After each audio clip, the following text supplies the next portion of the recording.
Welcome, everybody. It's a Sunday. Daleks in Manhattan. Watch along. I hope to find you all very well. Welcome.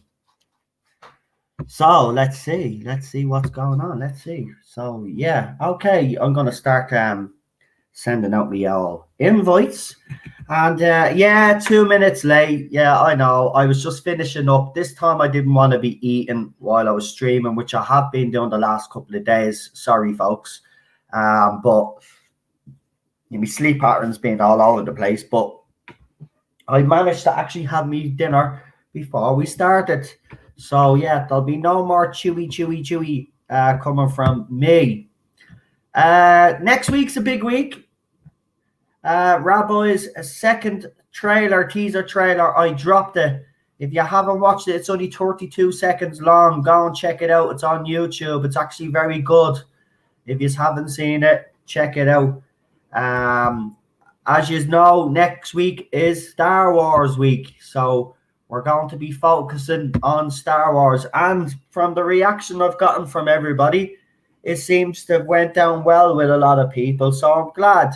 Look, at the end of the day, it's the original trilogy. It'll bring us all back to a time when Star Wars was actually good. We can reminisce, we can basically have a bit of a laugh, and we can review the films as we're watching, or review them after we've watched. But we'll be having a laugh. That's what it's all about.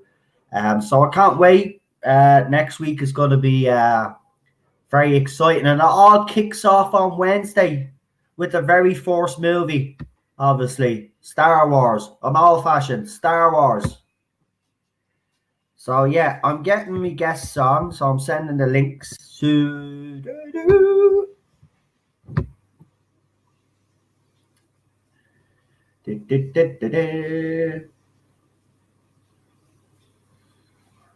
So I'm actually going to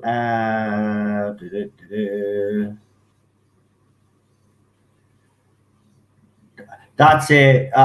But listen, I was getting up, as I said, Chris, getting up at weird times, and I was actually eating on the fly, believe it or not. I was cooking during the stream. I was actually multitasking, believe it or not, and then I was eating as well. But you're right. That's why I decided to to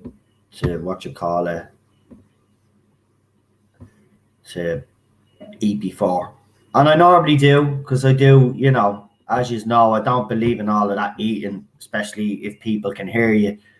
I've sent out the links to Rabbi and Scottish Davros.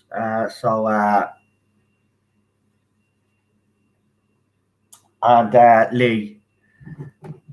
So we'll just wait. I don't know if this daylight saving times thing has affected Rabbi, because if that's the case, he'd be a couple of hours even. He'd be further ahead of us. So I hope he's not asleep, actually. But do you know what I'll do? I'll while we're waiting on Rabbi and the other couple of guests to come on, we will give a few shout outs there to people in the chat.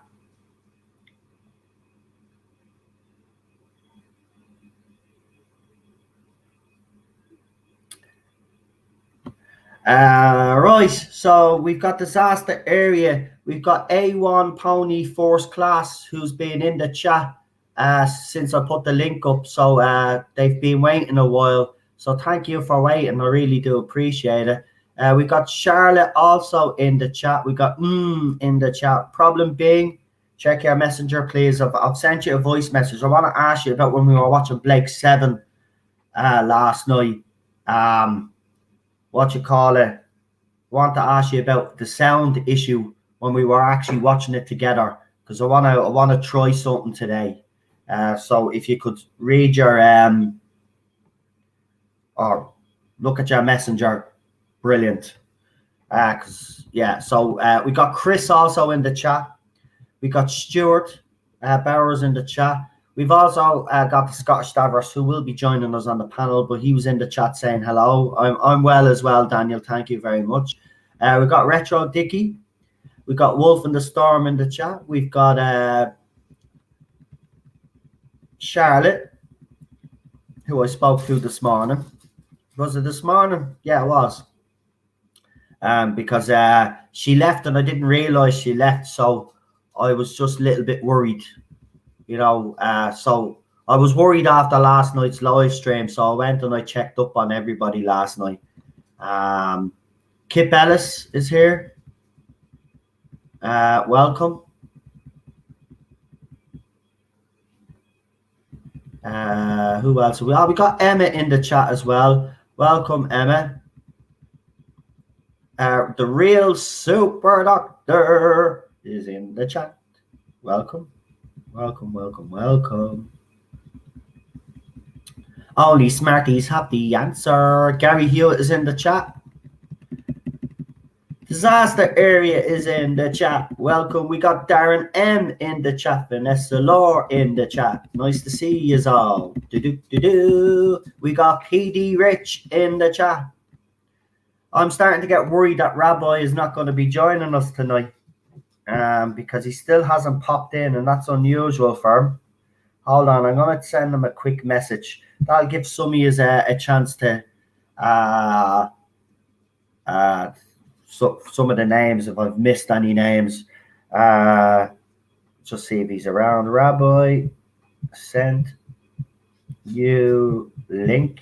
Sometimes he does have a issue with internet, so we'll give him a few minutes anyway. PD Rich, as I said, is in the chat. Oh no, there he is. Oh, I'm delighted he's here.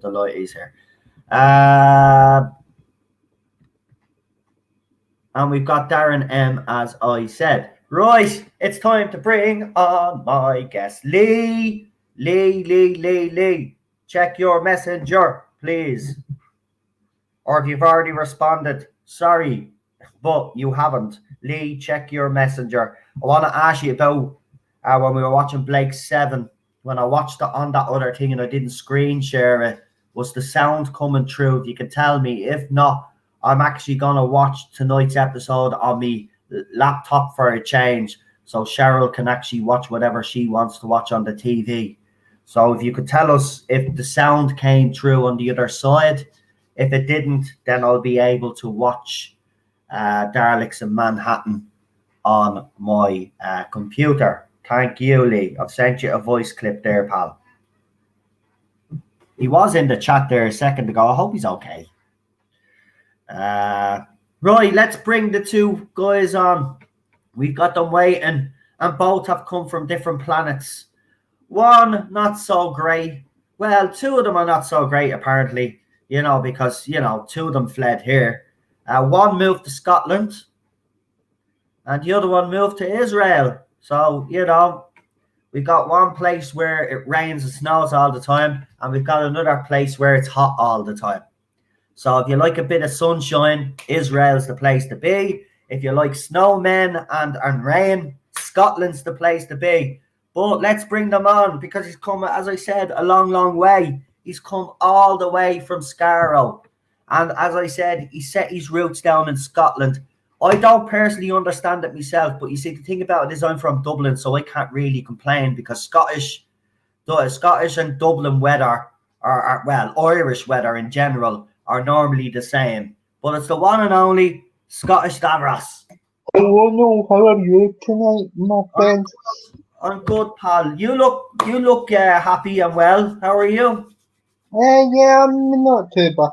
I'm intrigued to actually find out what I think of this episode, to see if my opinions changed on it. So I'm open-minded tonight. Yeah, I'm gonna try to be a bit more open-minded tonight about tonight's episode. But as I said, Yeah, I just don't like those New York accents. They yeah. throw me off.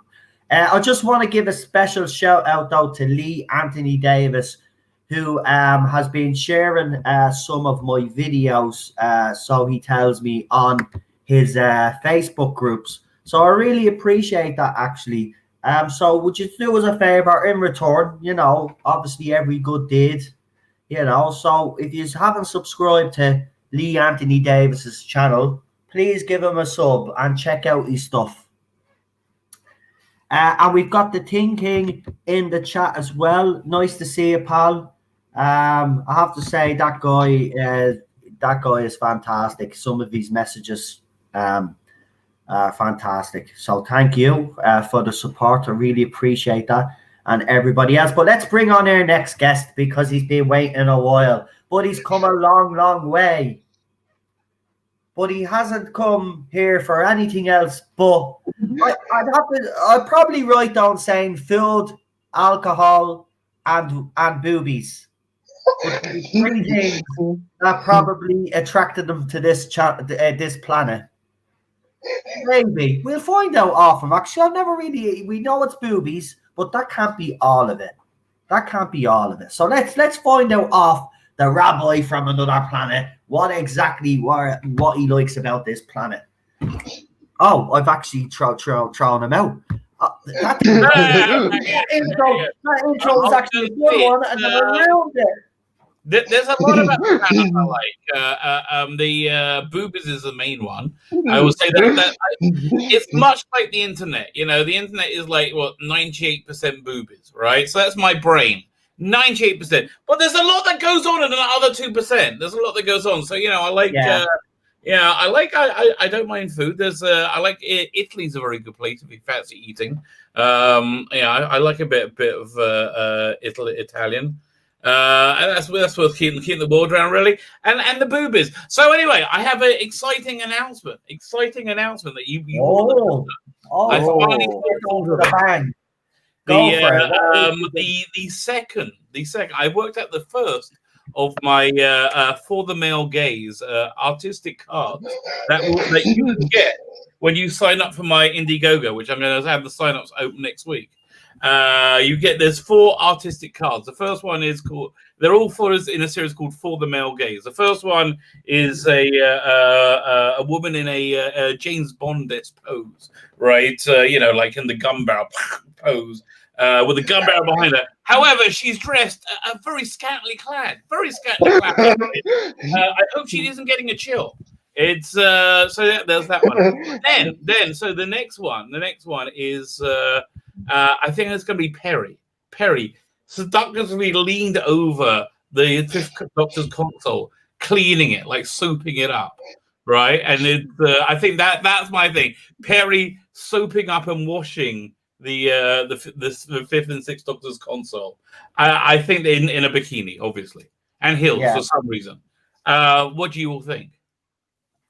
Sounds fascinating. Sounds like something that I don't think anybody would do. Who'd be able to give an opinion on this, Rabbi? Do you know who'd be able to give an opinion on this? The person that has a problem, but he's also a being. That this guy would be the one to ask. It's the one and only Problem Big. Hello. Sorry I was late. I was shanghaied into cooking a chicken. She cried. Or was it the fact that is that code? Or is it the fact that we stayed up all morning, or all night, and all cooking a chicken?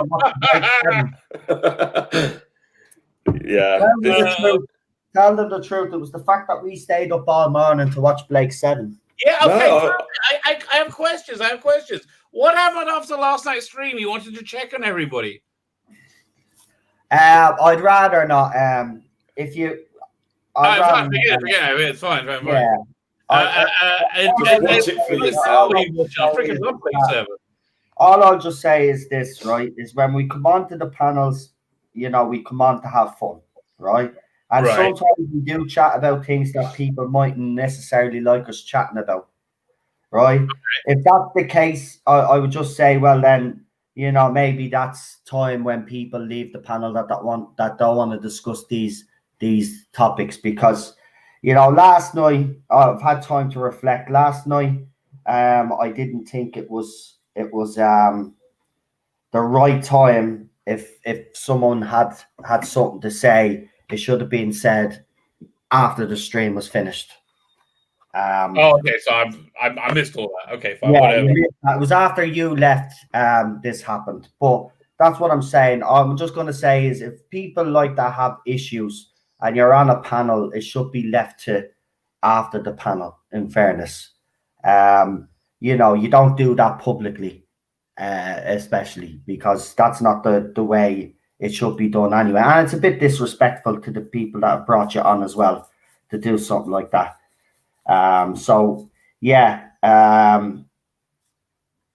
I just don't want to say too much, but all I'll just say Yeah, it's fine. Yeah, it's cool. after that, I had to go and talk to people. I had to go and talk to people, and then me and Lee ended up then watching Blake 7, believe it or not. So we what episodes did you watch? There was a bit of bribery involved. There was a We bit got the first 3 episodes. So we had to watch. We watched Doctor Who first, so we watched one of the animations. And then he kept, of course, he brings up Blake 7. And I said, you're not going to let this go, are you? It's a great show. He's right. So I went on to YouTube, and the first couple of episodes were there. And then I found another site then where I was able to watch. Oh, by the way, I ended up watching I didn't go to bed straight away, Lee. I ended up watching the next episode without you. Good. No, that's good, because it means you like the story. You're into it. That's great. So, yeah. So after all resisting of trying to watch this show or get people to get me watch, it's really good, man. It's fantastic. So, I was enjoying it so far. There are a few things that are annoying me, right? But Lee understands that. I mean, come on. You're opening a normal door and there's a sound effect. You don't need it. That only happens in the first episode. Don't worry. Right, but the story is interesting. I do like that. I do like it. I have to be honest. I mean, the titles make me laugh. But, well, they did it on a budget and nothing. But yeah, other than that, you don't judge the show on its titles. Yeah, the writing is absolutely fantastic. The acting is superb. And you know what? I wasn't expecting certain things. Lee was like, you weren't expecting that way. And I was like, no, I wasn't. But there, you can shut up now. And then I start asking him questions. Come on, you have to tell me. And no, watch it yourself. I was trying to figure shit out, and all I was. But yeah, but what I wanted to ask you though, when I watched it on that other site, do you know the way we ended up putting the earphones in? I wanted to ask you, while I was watching Blake 7 with you, was my sound coming through, or could I actually, you couldn't hear me sound coming through? No, it was fine. I mean, I could hear your sound. Actually, if it wasn't for a little bit of sound leak, we wouldn't have synced up with the episode, so I could hear it, so I could actually sync it up perfectly, so then it wouldn't interfere anyway. It was all good. Right, so it works. Yeah, it's fine. Everything was fine. I'm going to do a test, guys. You're going to tell me if you can hear this. Right, I have to put my earphones in for this to work, though. And I think it does work if I put my earphones in. Now, if that's the case, it means that any link that Rabbi sends me from now on, instead of watching it on my phone and it always skipping or getting some sort of interference, I'll be actually able to watch it on this from now on. Bigger screen. Right. Oh, Noel, Charlotte's asking. Is because if I'm correct in saying Rabbi has already sent me the link to tonight's episode. Charlotte is asking a question in the chat. She's asking if you could give the link to Wolf in the Storm. What? How about what for this episode? I'm not sure about. I have sent this link. No, I mean to join the panel. It was her birthday yesterday as well, and I should. Sure. Well, do you want me to? It's down to Noel, walk away. She hasn't been on in a few weeks, but listen, we're going to be after we're finished the Star Wars thing, we're going to be sitting down with people on the panel, and we're going to be sorting out the panels once and for all. Because Rabbi obviously can commit. I can commit, obviously, because it's on my channel. Lee can commit. but I need people that can commit on a weekly basis. Daniel obviously can commit, Charlotte can commit, but you know, I want to have permanent panels for the watch-alongs. So, you know, people, Wolfenstorm is more than welcome to come on, but after that, then what's going to happen is if you want to be part of the panel, it has to be, you know, a commitment. So if you can't make that commitment, because I want to keep the panels, what you call it, I don't want them to keep mixing the panels up all the time. I want to keep stable panels, yeah, because they're going to have different panels for Mandalorian when we do that. And obviously, as we do Star Wars, we're going to have different loads of guests on throughout the whole Star Wars week, which I'm looking forward to. Yeah, but send Wolf the Storm the link, and I'll add her now in a second. I'm just going into the messages here where Rabbi normally sends me the link, and I'm going. Rabbi, do you have Wolf of the Storm? I'm not sure I've sent you a link to this one, have I? Have you not? I'm not sure. I mean, I can upload it, but it's going to take a couple of minutes. Yeah, well, we've got a couple of minutes anyway. I thought you did. Did you not? Hold on. Oh, I can't check. See, this bloody thing won't scroll down ever since I dropped the T on it. I'll be right back. No problem. Oh, yeah, what's I'm going uploading on? it now anyway. Okay. Right. Well, I'll just wait then. It'll be easier. But send it to me on Messenger, will it? It'll be easier. No problem. It's yeah, about 10 minutes out.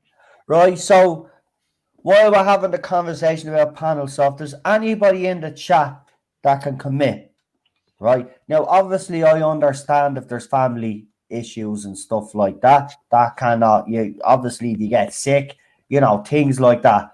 But this is a commitment. And I mean, Daniel's been here, Rabbi's been here, Lee has been here, and we've had others, and people that started off in the panels, they've all kind of disappeared. So the thing about it is I want permanent guests and I want people to commit. It's a commitment, you know.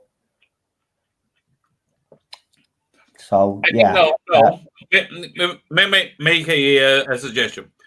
Why don't you see people commit to 3 weeks? That's like the minimum commitment.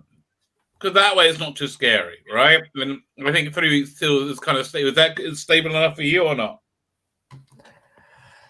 I just don't like all the messing around, to be quite honest. I'm gonna be honest, there's been people that have been on the panels in the past that committed originally.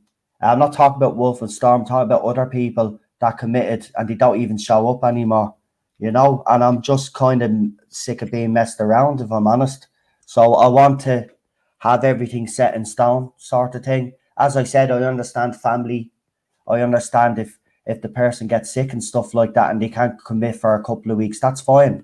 But if you're going to say that you're going to be here every week and then don't turn up, I'm sorry, I'm not prepared to be messed around anymore. And I do feel I've been messed around the past few months. You know that. I've told you privately. I've been messed around. So I'm going to say it publicly, and I have been saying it publicly. So it's a commitment, yes, but it's worth it because you have fun, you know what I mean? Everybody has a laugh. We've got David Travels Through Time here as well, by the way. Just want to give him a quick shout out. If you haven't checked out his channel, please do. Who else have we got in the chat? Because this feckin' thing, I see new names have come in. Guys, if you are hearing me banging the computers because I'm trying to scroll it up. Oh, come on, please. Just go up for once. Just once, please. Just the one time. Oh man, I have another stream tonight. It's a big night. I'm staying up late for me tonight. What are you streaming on your channel tonight? No, I got to be on this comic book stream, comic book UK, Comicsgate UK. Oh, they do it, but it's like normally too late for me. But now I'm launching my campaign in December, so I've really just got to start showing up and staying up late for me and stuff like that. So yeah, it's going to be. They're talking about world records. Everybody's got to do a world record. I'm going to try and do the world record carrots up my ass. No, you're taking no. That's not a real thing. Yeah, and Terrence. I don't know. No, you're taking no. I'm going for it. No, you're taking the piss. Hold on, though. Are you talking about baby carrots or or the Oh, real size carrots? I have a boy. demonstration model right here. One second. That'll be fine. I mean, the baby carrot, I wouldn't suggest it, but I suppose you'd probably get about 20 baby carrots. Well, yeah, that reminds me of one of my favorite jokes. Why did Michael Jackson like 25-year-olds? Why did Michael Jackson like 25-year-olds? I haven't a clue. Why did Michael Jackson like 25-year-olds? Because there were 20 of them. Oh, for fuck's sake. No, man, you So yeah, yeah. good, yeah. I get the joke Oh, now. Yeah, no. that's no. I'm a Jacko fan, so that hurts.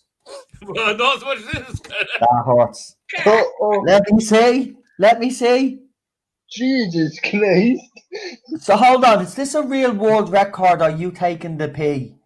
Bit of both. All right. I'm not sure how rapidly we're going to do. Do me a favor. The wolf. You and might the just see my storm. face. I don't know if you've changed your email address, but you'll have to send us your email address. Do us a favor. Don't put it on the live chat. Yeah. Go into the messages and send me a message, or send Rabbi. He's also on Twitter. Or send. Yeah, who are we talking to? Wolf and the Storm wants to come on. Oh, I think I have. It was our birthday yesterday anyway. But as I said, then after that, then we're going to try get people on that can make and obviously come on week, because there was supposed to be a few more on this week and I haven't turned up. I'm just, Twitter. I'm just blue in the face now asking, and then people then say, yeah, they'll come on, and then they change their mind, or they decide that someone else's stream is the better to be on, and that annoys me. You know, I don't blow people off. If I get invited on, I try work around it so I can do two. Right, I've got Wolf and Storm's email address, so I'll send it to you now. Give me a second. I'm also awful at putting in people's. You don't blow people off. Unlike Michael Jackson. Well, I tell you, Michael Jackson was one of the greatest hosts ever the world ever saw. He would invite you to his house. He'll let you ride his roller coaster. He'll get you drunk, and he'll give you a blowjob. I mean, like that, and that's just a great host. Oh, What what are we gonna do with you, mate? What are we gonna do with you? See, I have to put the profanity button on when Rabbi comes on. I know I'm bad, but when I have to put it on, I have to put it on full max. You know, heavy profanity. You know? Jesus, I thought I was that. But Rabbi's jokes are out there. Like everybody that knows Rabbi knows he's joking right now, but people that don't know him will probably think you're a psychopath. Twitter's been going crazy. Yeah, I know. I seen that. Yeah, from a certain video that's floating about. I punch them now. Yeah, well, you're not the only one that had a little of a peak, actually. We had a peak. Yeah. What? Who? Oh, I don't want to say. It's a political figure's son. You know, in the video with a Chinese hooker or whatever. Oh no, I saw something different. Okay, did you not see the lines of coke cut up with Obama's daughters, like Melina's daughter? Ah, that's fake. It's fake. It's fake. It is. Oh man, that was so funny. Yeah, but it's fake. It's fake. Okay. She lost her credit card. No, I could say this. Look at Obama's daughter lost her credit card, and then someone did a clever Photoshop and tried to make it look like he was using the card to cut up coke. No such thing. No such thing. She lost. Got too much time in their hands. The person that actually found it actually put up a message to say, "Oh, we found blah blah Obama's daughter's credit card. Where should we go on a shopping spree?" So no, that was debunked. So if that does fly around, that's blatant lies. You know, I believe in playing fair. I believe in fighting fair. You know, when it comes to an election, I just don't like the way it's turned. It's gone a bit nasty now. It's the October right, we're gonna bring her on. It was our birthday yesterday, so we have to give her a Tarda Zone first class happy birthday. So guys, Are you ready with the singing voices? Oh my god! Yeah. Don't embarrass the woman or us. Excuse me. Everybody knows if they tell us it's their birthday, they get embarrassed by us Yeah. singing them happy birthday. What language are we singing this in? Just Well, you can sing it in your language if you want to. because there's a whole different song in Hebrew. I don't mind. We'll just Oh, sing the okay. normal way. Will we do it all together so it sounds like we're doing a remix? Yeah, let's do that. Right. In 5, 4, 3, 2, 1. Happy birthday to you. Oh, Happy birthday to you. Happy birthday Happy birthday to you. Hip, Honey. hip, hip. anymore. Huzzah! That is pathetic, isn't it? They can't even muster up the energy to say hooray. Yeah. I joined in. Right, that's the hip, hip. Huzzah! Right, that's better. That's better. Right, she's going to kill us all. But here she is. It's the one and only Wolfenstorm. Yay! Hey guys. Now, hopefully this is not on a delay anymore. It's a Can you actually hear me when I'm speaking now? Now we can hear you. Yep. It's a Hey, thing. no delay. I don't There know what you go. that was Now all we see about. you. Nice to have All you right. here. How are you? I'm good. So my present is this. TARDIS. Just wibbly wobbly, timey wimey it. Oh, that's nice. I saw Got that. David Tennant wearing this in a Twitter picture, and as soon as I saw it, I decided I had to have it. It's mine. Ted approves. Ted approves. Ted's very excited. So that's Okay, my Ted. picture. I'm sorry that I had to drop off for a couple weeks. Really, weekends is not a problem. I can do weekends. It's just during the week, the kids are still virtual at home for school, so they have complete control over my laptop all day long. I understand that. I Right, understand well, that. And by the way, you obviously told me that you wouldn't be able to come on. Yeah. See, that's the thing. You told me that you couldn't come on, and I've no problem with that. The problem I have is when people say they're going to come on and then they don't even bother to have the decency like you have to tell me, oh, listen, the kids are in school, they have to use the laptop like what you said. So that's absolutely fine. I just wish other people that say that they're going to come on would tell me, listen, we can't come on anymore or we won't be able to come on for a few weeks. I'd have no problem with that. But listen, it's great to have you. What did you do for your birthday? Because we know we're kind of in a strange situation now. Did you do anything exciting for your birthday? A whole lot of nothing. I literally just got back from spending close to a month with my kid's dad. I took him down there. That's part of the reason why it was harder, because his internet is a lot more than wibbly wobbly. So Yeah. and I was trying to help him out because he's not been well. So, and since the kids weren't in school, it wasn't really an issue for me going down there. So most of my time was spent between taking care of him, making sure their schoolwork was done, looking after his new baby. I was so busy, I didn't hardly have time for anything. That sounds like a fun time. Where were you? Where'd you have to go to? Well, he lives about an hour and a half west of me. It wasn't very far, but he lives in a really small town. So his internet is Right. Yeah, I know what you mean. So I just kind of had to do my best. Yeah. Well, listen, it's great to have you on, and you've actually come season 3 now. We're on Daleks in Manhattan. Before we actually do start the episode, while we're waiting on it to be uploaded from Rabbi, briefly, everybody on the panel, if you just want to give, because remember we did this actually last week, and I think it's a good idea to kind of tell everybody how you felt about the episode years ago when you first watched it. And then obviously when we do the review later on, we'll see if opinions have changed over time. So I'll tell you what, we'll start with the birthday girl. It's only fair. So Wolfenstorm, we'll start with you. When you first seen this episode, were you impressed? Did you like the story, or were you unimpressed and didn't like the story? What was your feeling at the time? At the time, I really liked it. I thought it was very well done. I did not realize who Andrew Garfield was at the time because he had not broken into U.S. audiences the way that he is now, but I think Yeah. for a younger performance from him, it was really good. I was really impressed with his ability to affect that kind of Tennessee Southern accent, because a lot of British actors, they have a hard time with it. And being that he was so young, I think he did a really great job. He was a standout for Yeah. me from the jump. I know that some of the other New York accents were a little bit over the top, but I'm not really. But honestly, I thought this was one of David's best, and it really, really Okay. showed.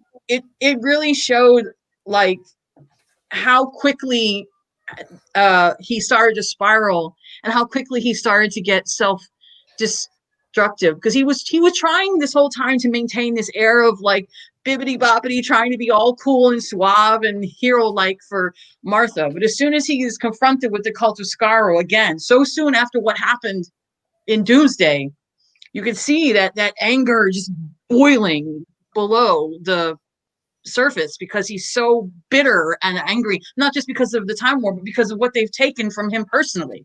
So, Yeah. that scene where they're in Central Park and he's literally beating on his chest saying, "Kill me, kill me." That just starkly just tells you that he was so broken after losing Rose that he didn't care if he lived or died. Yeah. No, I agree with you. I do love that scene. It's actually one of my favorites. That's after Son gets assassinated, basically. That is one of the best scenes in that whole. I actually do like that whole scene. And then when the Daleks are actually watching the behavior of the hybrid, is very interesting as well. Look, I've said this. I'll just add my piece, and then I'll ask the rest of you. But for me, right, the New York accents, I'm hoping that they're not as a distraction this time, because I did find them a distraction. Underneath this whole two-parter, there's a good story in there. It was just poorly executed, in my opinion, and that's what lets this down. I also hear someone say that I think it was PD Rich says they found Series 3 to be a bit weak, but they like this two-parter. I actually have to say, I think this series is underrated, to be honest. Because we have Blink and all to come. We've got some cracking stories to come in season 3. I do agree. I think season 3 is a mixed bag, but I still think it's underrated. I really do.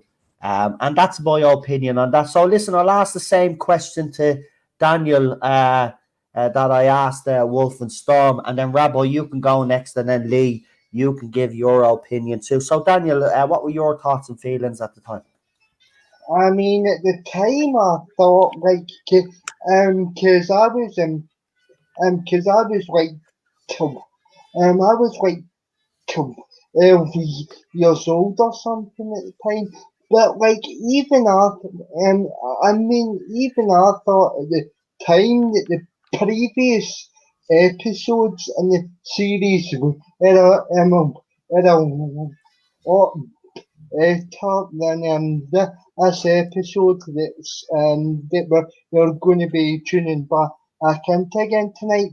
But like as I as I say as well, I kind of agree with you that there is some interesting concepts in there, but again, like you said, um, like again, like you said, it is badly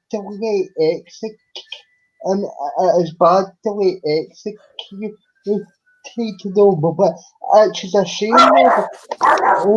because there is some interesting concepts in there, but it's the execution that kind of it's it, it's it down, if I'm honest.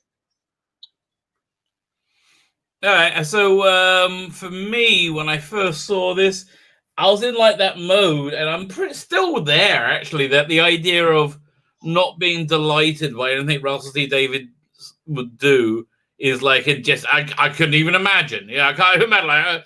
But yeah, there are like things that really work that for me in this. Like I like the Daleks in the whole like 1930s Art Deco thing. The New York accents never really bothered me. the hybrid, I don't think works at all. Which is a shame. I think that really drags the story down. But that's You know right. what, Rabbi? Do you know what kind of dragged it down? I think it was the actor that they got to play the hybrid that Could be. actually I'm ruined looking it for me. I Yeah. thought that was a good. I'll be honest. I thought that was a great idea, a great concept. The fact that they wanted to go back to their previous kind of form to have the arms and the legs, and the fact that the Daleks came to the realization, or Dalek Khan came to the realization that their behavior, the way they've been going on, is futile. It hasn't worked because if they're so great and so powerful and so evil, why have they been defeated time and time again? And you could see that he was trying to change them. So from that point of view, I thought it was a great concept. Again, though, I will agree with you. It just seemed poorly executed, and I think it is that actor. And I do think I never thought of that, but I think you're right. a true partner to tell this story. Let's be honest. This is a whole story arc, a whole season of its own. Yeah. Yeah, that's actually very true. That should have been like peppered throughout the season. You're right there. Because I mean, they did it with Time Lord Victorious, and that was literally just one scene at the end of Waters of Mars. Yeah, it's being hinted at, but they did that. They're making a whole thing out of it. Why not do this? Why not? You know what I mean? Daleks in Manhattan. You could do a whole season. Why am I Someone's got echo going on there. I've just noticed that now. Damn. You know, Yeah, if I'm honest, I think this whole thing with the Cult of Skaro and the Daleks, it's not just a season-long story arc. If you look at Russell's 4 years as a whole, it was an entire series-long story arc from start to finish. Yeah, probably right. Yeah, yeah. Because he I started agree with you. with the Bad Wolf and the parting of the ways, and then he worked his way through it in season 2 with the Cult of Skaro, and then Cult of Skaro again, and then Dalek Khan again in season 4. I mean, he planned this perfectly. Well, actually, she's right. Actually, if you look at her from that point of view, he actually did make this a whole season arc, and we've been distracted by the whole Bad Wolf, the Torchwood, the Yana business. But overall, there's been this story arc going on in the background. You know what? I think he made it up as he went along. I think he did the cult. He didn't have the Cult of Skaro in the first one. Like the first Dalek story with Exxon, they're all basically destroyed, and then they came back again. How they come back again? I can't remember. They came back again. Hold on, Through the void. rift machine. Yeah, Torchwood was messing around with the void. Right. Carl's Yeah, void void was machine, trapped right. So there, and they were able to get through that. But then they're sucked into the void, and then so that's where they go. So yeah, But so I don't know. I mean, like, if you look at what through you a said, new you chapter. have laid some tracks. I mean, maybe it wasn't planned originally, but after the Cult of Skaro, maybe he did. I mean, I think he had the idea of getting to having like Davros and the Emperor Dalek. I think that was like because he always liked that TV-21 like Dalek-y thing, which he really did. Which, by the way, the last Big Finished box set really goes neatly into that. I really like the Time War one. Danny, have you heard that one yet? No, you get it, but like planning and getting it. That's a solid set. That one. Yeah. Right, I'm just waiting for this episode to download, but while we're waiting, Lee has yet to still give his opinion on how he felt about this story. But we've got the third Doctor also in the chat. I want to say hello. And if there's any new people in the chat, just send us a message there to say hi, and I'll say hi back and give you a bit of a shout out there as well. All right. Did you see this new Radio Times article? Just as I thought things were drying up. What now? I'll get it. I know. Listen, Jodie Whittaker did our interview today. Yeah. And from what I've heard and I've heard from different people, she talked about her role in Doctor Who and how she was loving being in the role. And then I've heard from other people, if you listen to the interview, it's kind of like she's not coming out and saying that she's leaving, but you could see that you could hear from her tone, she seems a little bit fed up. Now, if that's true, I haven't heard the interview, so I'm not going to make any any quick judgments. But I wouldn't be surprised after that interview that you will get a radio time. Maybe it doesn't link with it, but we'll have a look because Rabbi has shared it now. So I'll shut up and have a look. But here we go. Let's see. Doctor Who's Jodie Whittaker thought she was doing it wrong when she took over from Peter Capaldi. Okay, right. Okay, right. Who wrote? Can I ask? Was it Hugh the Shill Fullerton who wrote this article? No, somebody different. Who was it? Because it's saying something honest. It's Naomi Gordon. Oh, she's normally she's not bad now, actually. Is she alright? She's not bad. Listen, here's the thing about the Radio Times Digital Spy Screen Rant that you have to understand. Yeah. There are people that fundamentally agree with us, right? But there's also people within those magazines who fundamentally disagree with us, right? Yeah. Now, Radio Times have done it, Screen Rant have done it, and Digital Spy have done it. After the Timeless Children, they came out with articles basically slamming it, right? A few hours later then, they came out with an article praising it to the hilt. There's different journalists that have different opinions. Yeah, I think you're right. But unfortunately, what's happened is most of the pieces that get shared around the fandom are the positive pieces from the positive journalists. You never see the ones that actually slate the show, and there's been plenty, but you always only see the positive. But this is a funny headline. Listen, whether she likes it or not, right? I'm not going down hard on Jodie Whittaker anymore, right? My opinion of her slightly changed after I watched Who Do You Think You Are? I'm not afraid to say that, right? It did. I think Chris Chibnall, right? I still don't agree with the female doctor, but if Jodie Whittaker was his choice, which she was, then he should have let her play this role to her strengths. And Jodie Whittaker's strengths, by watching that show and actually watching clips of Broadchurch again, because I've went back and I've reevaluated Jodie Whittaker. If Jodie Whittaker was actually used to her strengths, I'm not saying it would have worked because the writing was still bad, but she wouldn't be getting all the flack that she's getting. She's an emotional actor. She works off emotion. When she does something emotional, that's when you get the best out of Jodie Whittaker. That's why I said about the end of Spyfall Part 1, and it's true. That was the most honest bit of acting right at the end that you'll get from Jodie Whittaker, because she was genuinely shocked. She was genuinely, like, she played it perfect. She couldn't have played it any better. That scene with Sacha Dhawan, she hit it out of the park.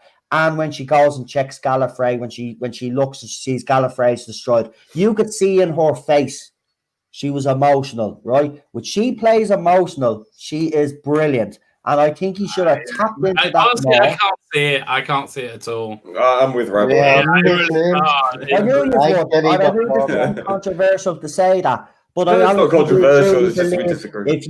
If you pick an actress and you know that she's weak in some spots, you use her to her strengths, and her strengths is emotional. She does emotional scenes well. Now, I'm not saying we should have a whole emotional for series, a potato, but she is good in emotional scenes.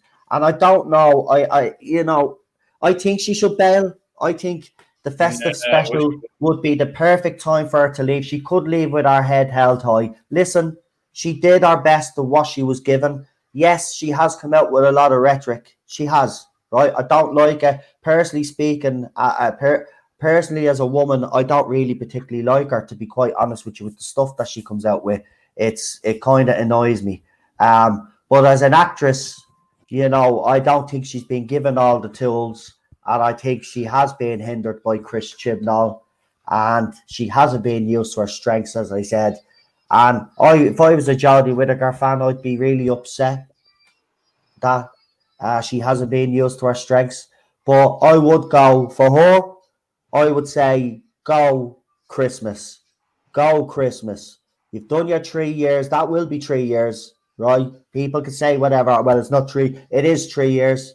It was 3 years since she was cast. It's not her fault we've had to wait a whole year after that till Chris Chibnall got his finger out of his pockets and start writing the series, right? He's done a second series. He's made us wait again. Now he's making us wait for this festive special. Just look at drop the festive special, not Christmas Day, New Year's Day, regenerate, and she go with her held high, right? And then the shitstorm will then focus on you know who, Chris Chibnall. And then we can hammer him then because he's the guy that's responsible for bringing this whole thing down. And I know that's surprising to you all, right, that I've said that about her. But my opinion has slightly changed after that program, actually. Yeah, everyone's entitled to opinion. Just, you know what? She's just done such an awful job with this. No, I know she has. Look at her. I'm not saying she's blameless. Of course she's blamed for certain things. Of course she is. But you've got to look at the overall picture here. And the overall picture here is that she had a showrunner that does not give a shit. Doesn't give a crap. I just don't think she did either. That delivery, is just awful. It's just like I think I agree with you. I don't think she has the chops to do it. The only line she delivered with any conviction was when she said, "I've had an upgrade." Yeah. I do agree she delivered that lot, but I think that's a bit harsh. Female, I don't think it's harsh enough. She like being the doctor. I think she like being the female. There you go. I'm glad I surprised a few people anyway, but that's what I think anyway. Honestly, I want to feel sorry for her, but I just can't because as a professional, I mean, I know that she, was saddled with Chibnall, who's not obviously is horrible. But it's not just Chibnall. She is a professional actress. She had every opportunity in the world to voice concerns, to ask questions, to take it upon herself to study the character and the show, but she just didn't. She just sat back and let him do whatever he wanted. I do agree with that. Look, I'm not going back on everything I said, right? All I'm just saying is I think we kind of jump on Jodie Whittaker a bit too quick all of the time, and it's not all of her fault. Yes, she has done things. She's done interviews as well that have pissed me right off. I don't know why she goes on the way she goes on with all of this gender neutral nonsense as well. But look, it's Chris Chibnall. He's the main focus, and I think I've been trying to say it for the last year. He's the guy that we actually really do need to be focusing on because, I mean, she's going anyway. She's going to go anyway. Look, at the end of the day, I think she's done her stint. Why would she stay? I will say, Windows Millennium Edition was an upgrade from Windows XP, and I think we can all agree that doesn't necessarily mean it's a good thing either. Oh, well, I just thought I'd throw that out there anyway. Maybe I'm softening up. Maybe I am. Maybe I am softening up a little bit. But there's nothing wrong with that. I don't know what happened. But after I watched that show and I actually seen her, and we're getting to meet the real Jodie Whittaker. Mm-hmm. Look, at the start of it, she did say things that pissed me off because I thought this was going to be a whole man bashing thing. And she was trying to find something. You could see that she was. But I think this experience changed her as well. You could see by the end that she had her appreciation for Walter. I even remember her bloody grandfather. This is how much this affected me. Like, this fella was injured in World War One, and he was sent back to the UK, right? He literally got better, right? And he chose to go back, right? 3 weeks later, he was shot dead. After going back a second time, Walter was a hero. Well, maybe she should think about that before she broke down. She did. She went to his grave, but when she was learning about him, there was one particular scene in this where she was learning about him, and I swear to God, there was genuine emotion there. That's what shocked me. I was shocked. I was like, because this woman has come across as cold, but I could see she was getting upset, and this was a guy on a piece of paper that she never met. And she was getting, this experience changed her. I think it did. I hope it did. Because she needs to understand that what she's saying is not helping the situation. There are men out there that did great things. We're not all bad. And, you don't have to go on with this whole agenda that we are. I wish it was more balanced. Show men that have done great things as well as show women that did great things. She could have been a role model for both men and women if she Agreed. had have played it right. She chose not to. It's too late now. But this show did, after watching that program, I did change certain opinions I had of the woman after watching it. And I know it's still not enough for me to say give her another chance. I think she should go. I think she's had her time. I think she knows that herself. And, you know, while she should have done all the stuff that Wolf and Storm said, you know, let's be honest, not only did she, you know, okay, that's bad in itself, but the fact that she had a showrunner that just didn't care, just didn't write her like a female doctor in the first place is what I think it was the downfall of this era. And then to compound it, then we had Chris Chibnall's writing that completely destroyed the lore of the show. She should leave for the simple fact is, and I'll leave it at this because I want to do the watch along, but she should leave because I think if she doesn't leave, it'll affect her career. And I think she deserves to go on and do something else. And let's see what she can do. And I will check out her next bit of work to see. Just don't write the Doctor as a feminist. The Doctor isn't a Exactly. feminist. The Doctor is a Exactly. humanist. Yes, exactly. And with that, I'm going to shut up. But that headline is so true. And unfortunately, she's probably only realizing now, and that's why she's coming out and saying stuff like this. She thought she was doing it wrong. She knows she's doing it wrong, but she's not going to admit that she's doing it wrong, Rabbi. Let's be honest. She's not going to actually say to them, well, I'm doing it wrong. You know, so she'll put out, I thought I was doing it wrong, just to put it out there. Well, I'll tell you what, Jodie. Come out and surprise us for the season 13. Surprise us. Yeah, well, that's it. Do your job and surprise us. You know? That's it. If she hangs If you're around, aware of the problem, if she hangs around after this festive special and she is in fact going to be in Series 13, that's her challenge. Yeah, step it up. Show us what you're made of. Give us one season of a Doctor that we can say, okay, she left with a high. Do you know what? I think she did. You know what? I'd even go as far as to say, I hope it happens because Chris Chibnall needs to step up now as well.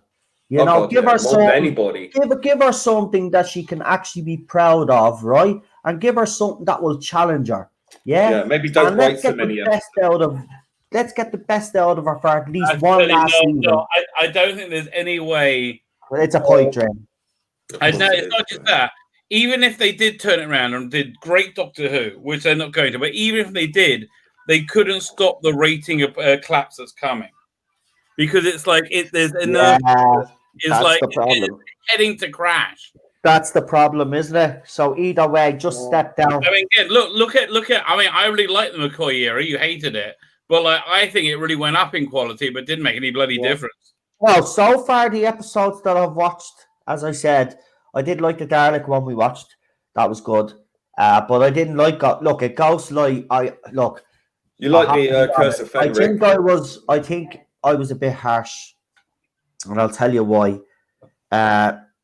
Like even though the first episode, I was kind of getting. I was distracted. I wasn't fully paying attention. Yeah, this is a story you really need to like. Know, to be honest, and it threw me off. So I am going to do what Yazal suggested and watch it again by myself. But what I watched of it, and I still will maintain this, it just looks like there is too much going on. But I will watch it on my own and see if it improves.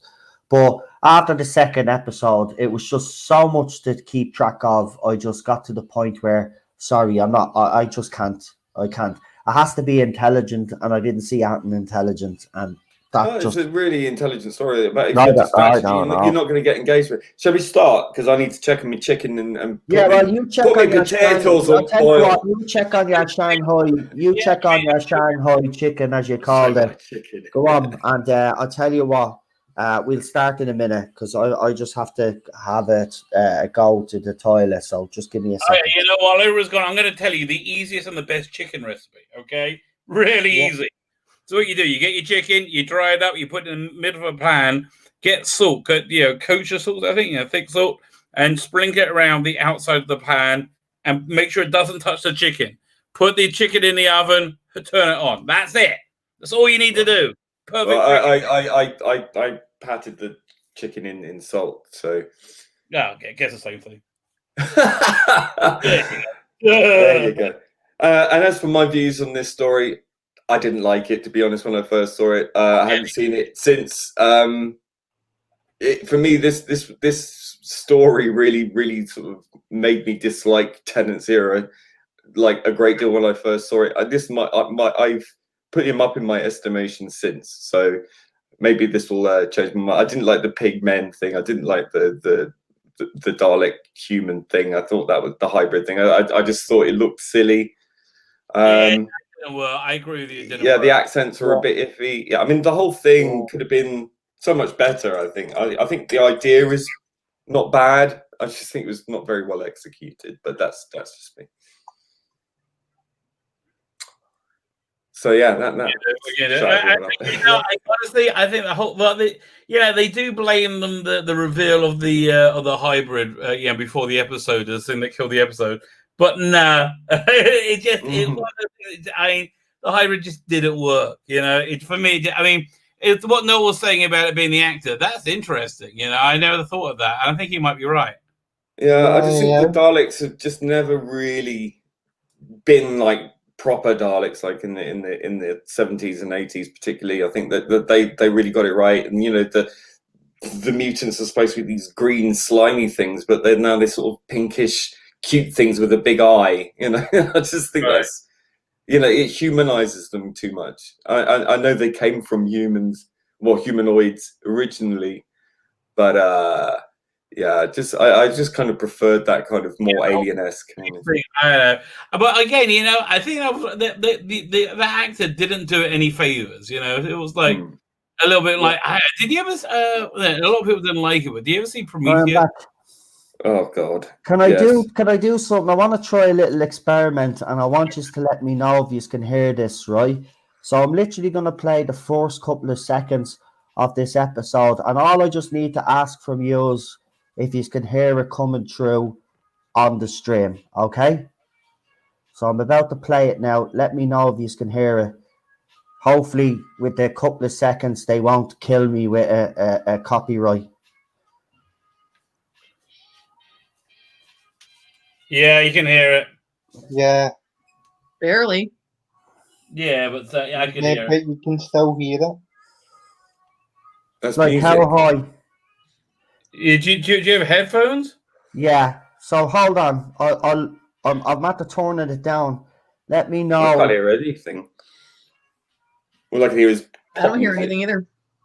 Actually, Well, that's radio the one. music that Cheryl has on for the dog. Hold on. Pause that for a minute.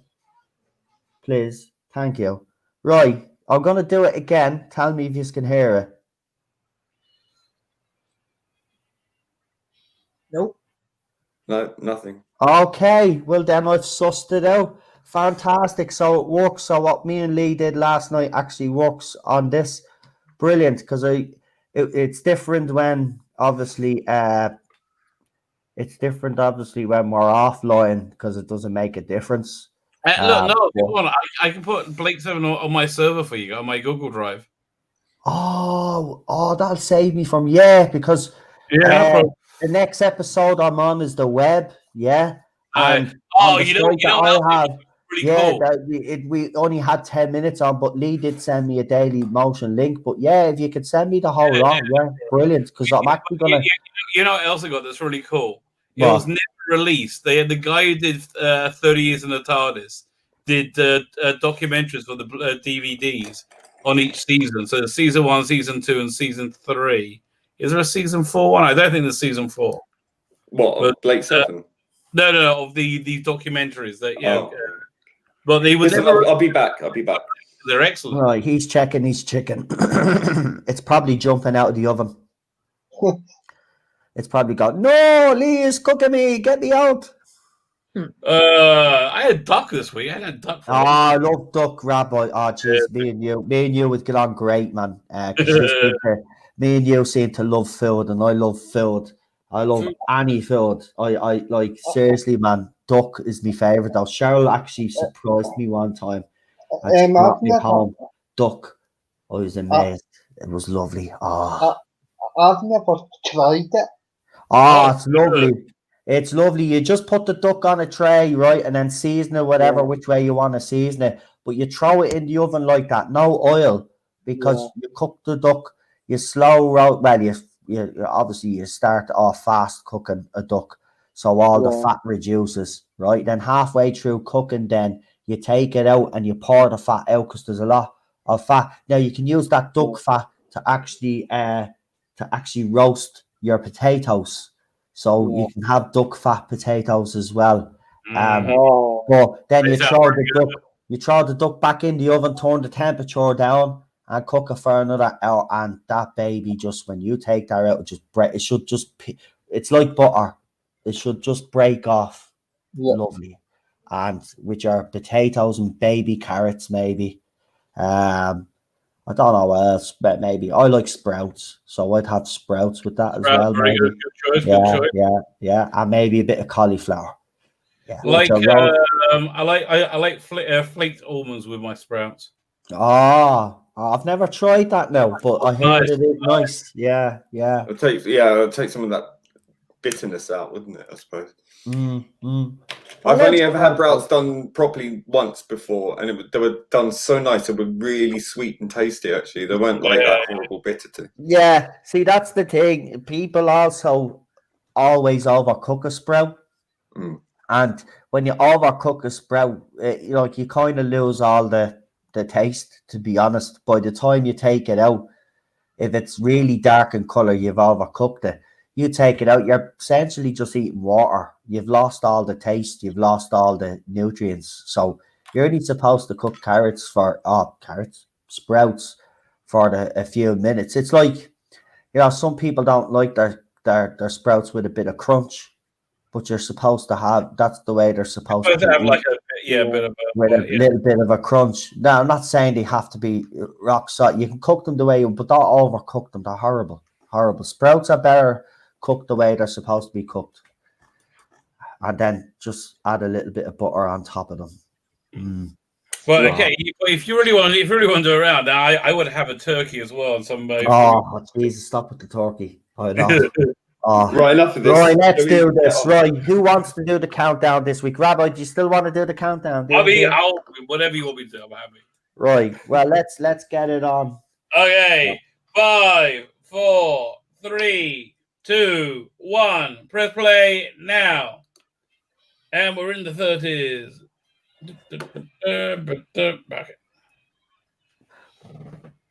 Hooverville was a real place. Oh yeah. Yeah, I was reading up on it. It's so bloody sad, like. I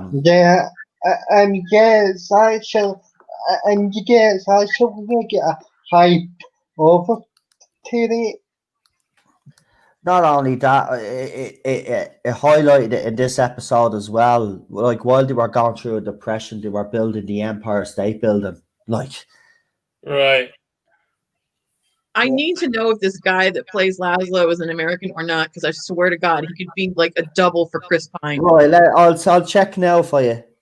Actually, He literally, except for the fact that he doesn't have blue eyes, he looks like Chris Pine. Right, let's see what his name is firstly. So,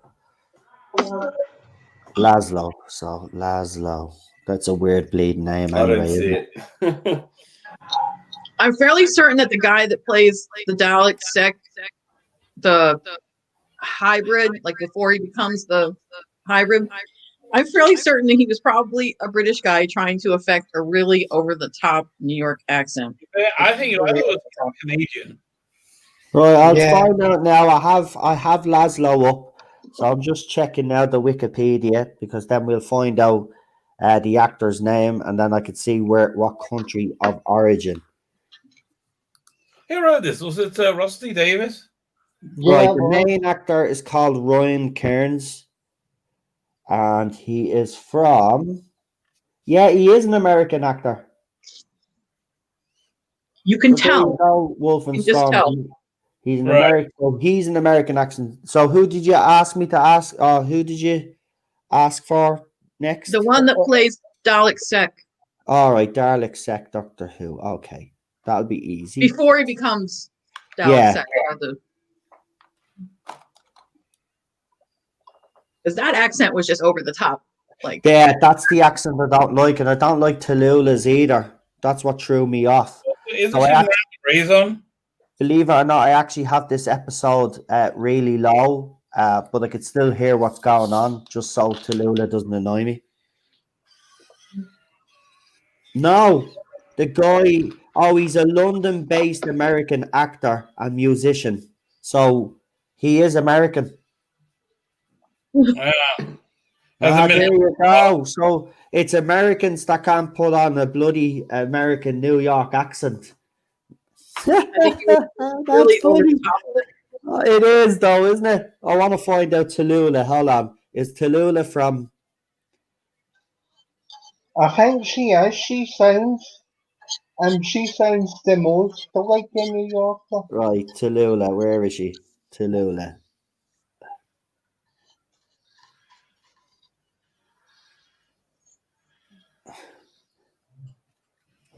What was that? That's the Empire State Building. I mean, the Statue of Liberty. Ted's mad at something.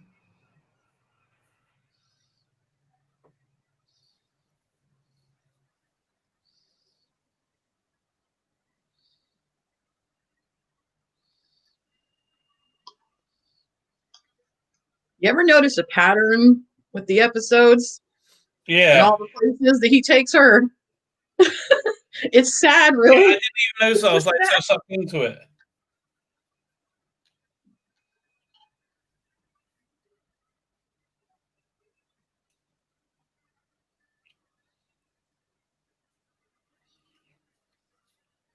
Because all this bit, I think, was shot like right outside the. It was shot something different. And yeah, I remember on the Confidential, it was around the shooting on this. I can't remember where. and yeah, but is that not shot back in Cardiff? This I think so.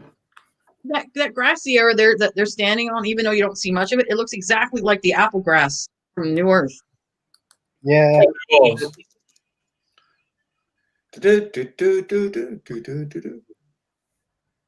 Tune.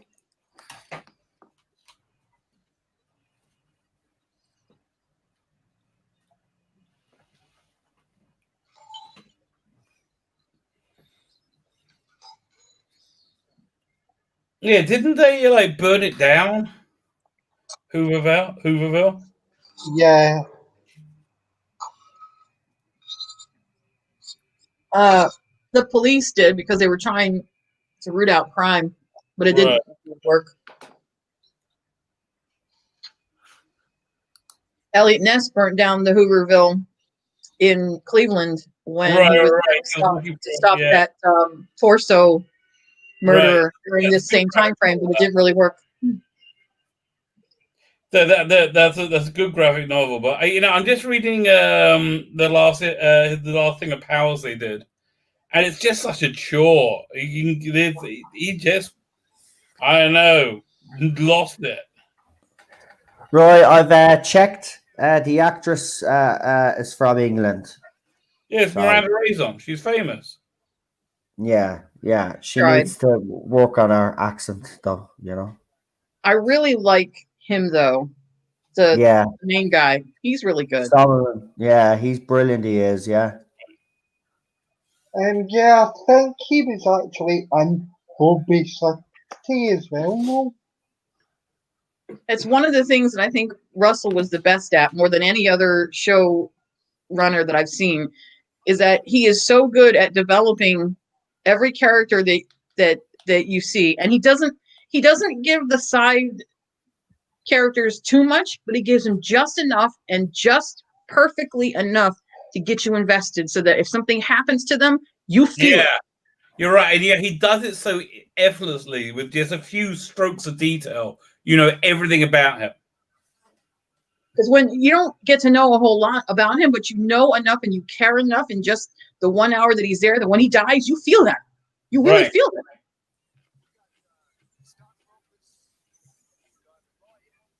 that. Yeah, see, man, that's it. Like it was all like investors and everything, like, and not just everybody got hit. It was Right. like it didn't matter how rich or poor you were, everybody ended up being in the same boat. Yeah, what that? There was like the Russell Crowe movie about the wrestler or the fighter. Cinderella Man, Yeah, that was all that area. great movie, great movie.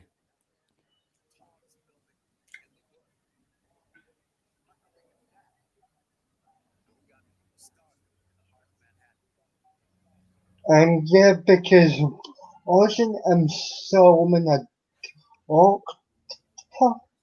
Because I remember him saying to the doctor that he was. It's like the old 1930s photographs from the time, isn't it? Where these men on those Right. cranes and on the scaffolding, just without any safety gear whatsoever. Right. So many died that way. So many. But I have to give props to whoever decorated the set because they did their homework. Right. They did That's their great. homework for sure.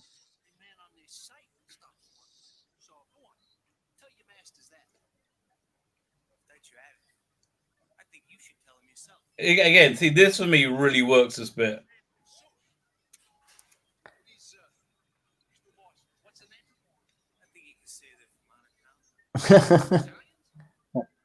Yeah. Funny how the poor worker guys have decent accents, but the rich guy has the horrible accents. Yeah. Yeah, it's such a bad accent.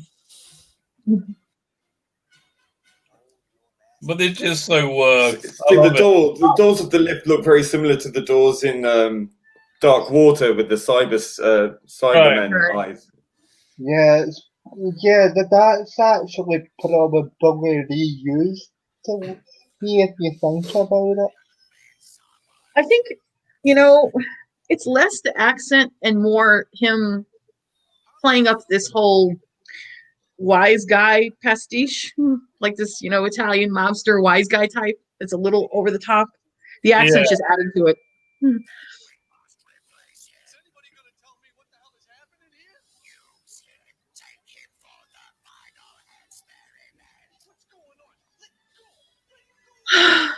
I do miss these Daleks for sure. Yeah. It's funny. Like when I was watching this, I thought to myself, I bet when they were in the chase and they got off at the Empire State Building, they recorded it and said, "This might be handy in the future," right? And then when I watched the Confidential, Russell T Davies said, "That's exactly what he was thinking." I'm like, "Yes." Yeah, you can tell we really enjoyed that story. That's probably why he wrote the best. I mean, the fact that they show that a guy as powerful as him is willing to, experiment or let the poor be experimented on and to exploit them to get the Empire State Building finished the way the Daleks want. I mean, I like those undertones, but very sinister, but it, Russell has a great way of, being able to transport you back to those days with his writing. This, as I said, bar the whole concept, this story is. I had some good concepts, but the dialogue here, for example, is fantastic. It's just, I don't know, just let me down a little bit. It's very good. Oh, there he is. Andrew Garfield. Future Spider-Man for any of you people that still don't know. The Amazing Spider-Man 1 and 2, and then he was, like all actors nowadays, was dumped. But apparently he might have a comeback. Is it confirmed, actually, that Tobey Maguire, Andrew Garfield, and From what I could tell, yeah, they're supposed to be doing that into the Spider-Verse thing. Honestly, I'm like, I guess the Spider-Verse wasn't bad, but like the MCU ones, I'm just like so not interested. I don't know. I'd be willing to give this a go because I'd love to see the three of them interact. I would watch it on Disney Plus, no question. And I'm so bummed out. They announced that they're not trying to sell James Bond to Netflix or something. Which again, I would be so down for that. Well, in fairness, I have to say the reaction of fans was one of no, don't do this. So I think they've listened. To be honest, I think there's a lot of people that still believe that there should be a cinema experience, but I don't think they realize how bad this is. It's just no way possible that movie can make money in the current climate. You're actually doing them a disservice. See, that's a movie I would pay $20 to watch. No, I wouldn't pay that for it. I'd give them the price of a ticket. They should sell it for $20. No, I'd pay the price of a ticket. I'm not paying any more. For what? For what? You buy a DVD, it's Come here. You go into a cinema, I could sit there for half an hour and watch all the trailers. Then I get the movie, and then I get whatever after that. Right? They're just going to give us the film. They're going to charge $20. Not a chance, man. Not happening. Price of a ticket, that's all they deserve. Price of a fucking ticket. Millions of people. I can't argue with you. Right, they'd still make their money, Rabbi, because think about it logically. Right, people that don't have those streaming services would end up signing up because they know that this streaming service has this exclusive movie. I'm not paying for a streaming service and paying for a pay-per-view. Well, but that's the way they're going to do it. Yeah, but that's the way they're going to. I'm not interested. Well, then there you go. You can't charge them for the movie. You just put it on the streaming service. I'll buy that streaming service, no question. HBO Max, you got me. Whatever you want, That's what I'm saying. But they'll probably buy if this is exclusive. But here's the thing: if say James Bond was to say go on HBO Max, for example, it'd be a HBO Max exclusive. So they could do, because Sky is even doing it now with the football. They could say, well, for that movie, because it's a new release, it's going to be pay-per-view for the first couple of weeks. And then they put it on there. I know a lot of people would probably wait till after the couple of weeks, but there will be people that will be dumb enough because they have to see the movie straight away. Yeah, I'm one of the dumb enough people. That's me. Yeah, that would pay it. Yeah, exactly. I'm the same, mate. I used to do it with the boxing years ago in the UFC, so I know, trust me, I know even my brother used to do it for the wrestling years ago. So, we all do it. Yeah, I used to do it, Baba. So they could do it that way and then make a shit ton of money. They wouldn't make the same money that they make in the cinema, right? But they'd make enough money that they could readjust the whole system. That this is how now they could do it with James Bond. This could be the start. Do it with this movie. See how it goes. Yeah, I think. And if it seems viable, then go ahead with it. That's the future. And I know people won't like that. But then eventually, when this whole thing is over, maybe we can open up smaller independent cinemas, right? Get that whole experience back again like they used to have in the old days. I would love that, the more personal touch, when it comes to cinemas. Being welcomed when you come in, the whole... They haven't really thought about doing that. I think you're bang right. They just go to they make it that it's you go and buy a ticket, it's $5.99. And that's the only way you watch it. That's reasonable. Telling you, could work. Good, isn't it? Well, the thing anybody in Hollywood wants to talk to me, I'm available for a bit of a session with you guys, and I'll throw ideas out. But I want 10 grand per idea. Yeah, so any Hollywood bigwigs out there, you actually want to make money, come and listen to me. But the problem is, what happens when you pay it for once and then 10 people watch it? Yeah, but in the long run, they're still people are still going to sign up to these streaming services. They might watch the movie. You're right. If Netflix gets it, it's going to do only good for them. Look, they have to start looking at ways to make money, because let's be honest, we might moan about what's going on with movies and TV shows, but would we really want them all to go away forever? No, we'd want them to stay, because let's be honest, some of those shows keep us sane, like Doctor Who, like, you know, whatever. For me, I love the Umbrella Academy. You know, I think it's The Umbrella Academy was great, except when Elaine Page is in it, and she's the star. Whenever she's in it, it dies. I have to be honest with you. I was saying that when we were watching it. I don't like her myself personally, but I think the It fact was that okay in season one. you have a young kid playing number 5, and anytime he's in it, he steals the Yeah, he's scene. brilliant. I think they get the balance just about right. Now I know people have their problems with Get rid of Series her. 2 because it was in the 50s or the 60s or whatever time of the whole racial tensions, but I don't know. I actually thought it worked, and I did like the end I of thought it so all. too. And I know people thought it was predictable, but look, I liked it. I still enjoyed it. The characters in it are interesting. The one thing that does actually pee me off though is number 1. I wish he'd stop being a bit of a pussy. Other than that, number 5, I think just is still, and I do like. I did like the one that with the people. What's I her like name? the fight that Hargreaves had with, was it number 2, Diego? Diego's brilliant. Yeah, I love Yeah, Diego. that fight he had with Hargreaves was brilliant. Yeah, it was. I'm telling you, it's a good Yeah, show. very good. Whenever Ellen Page isn't in it. Right, but here's the thing, dude. That's what I'm trying to say. Would we really want some of the shows that we've all taken to in today? You know what I mean? No. So these companies, come on, cop onto yourselves, right? And also listen to the fans. All fans are telling you that for now, streaming is the future. Like they're telling you that they're willing to give you their money, and you are still dallying over whether you are going to put a movie on a bleeding streaming service. Cop on teaser said, wait do you see when Justice League, the Snyder Cut comes out. When that makes a shit ton of money, people are gonna have a different view on this whole putting movies on You screen. know, no, you know what they should do? For 99 cents a month, right? They should have a James Bond streaming service where you have all the James Bond movies. You can watch them whenever you want, and all the extras on DVDs.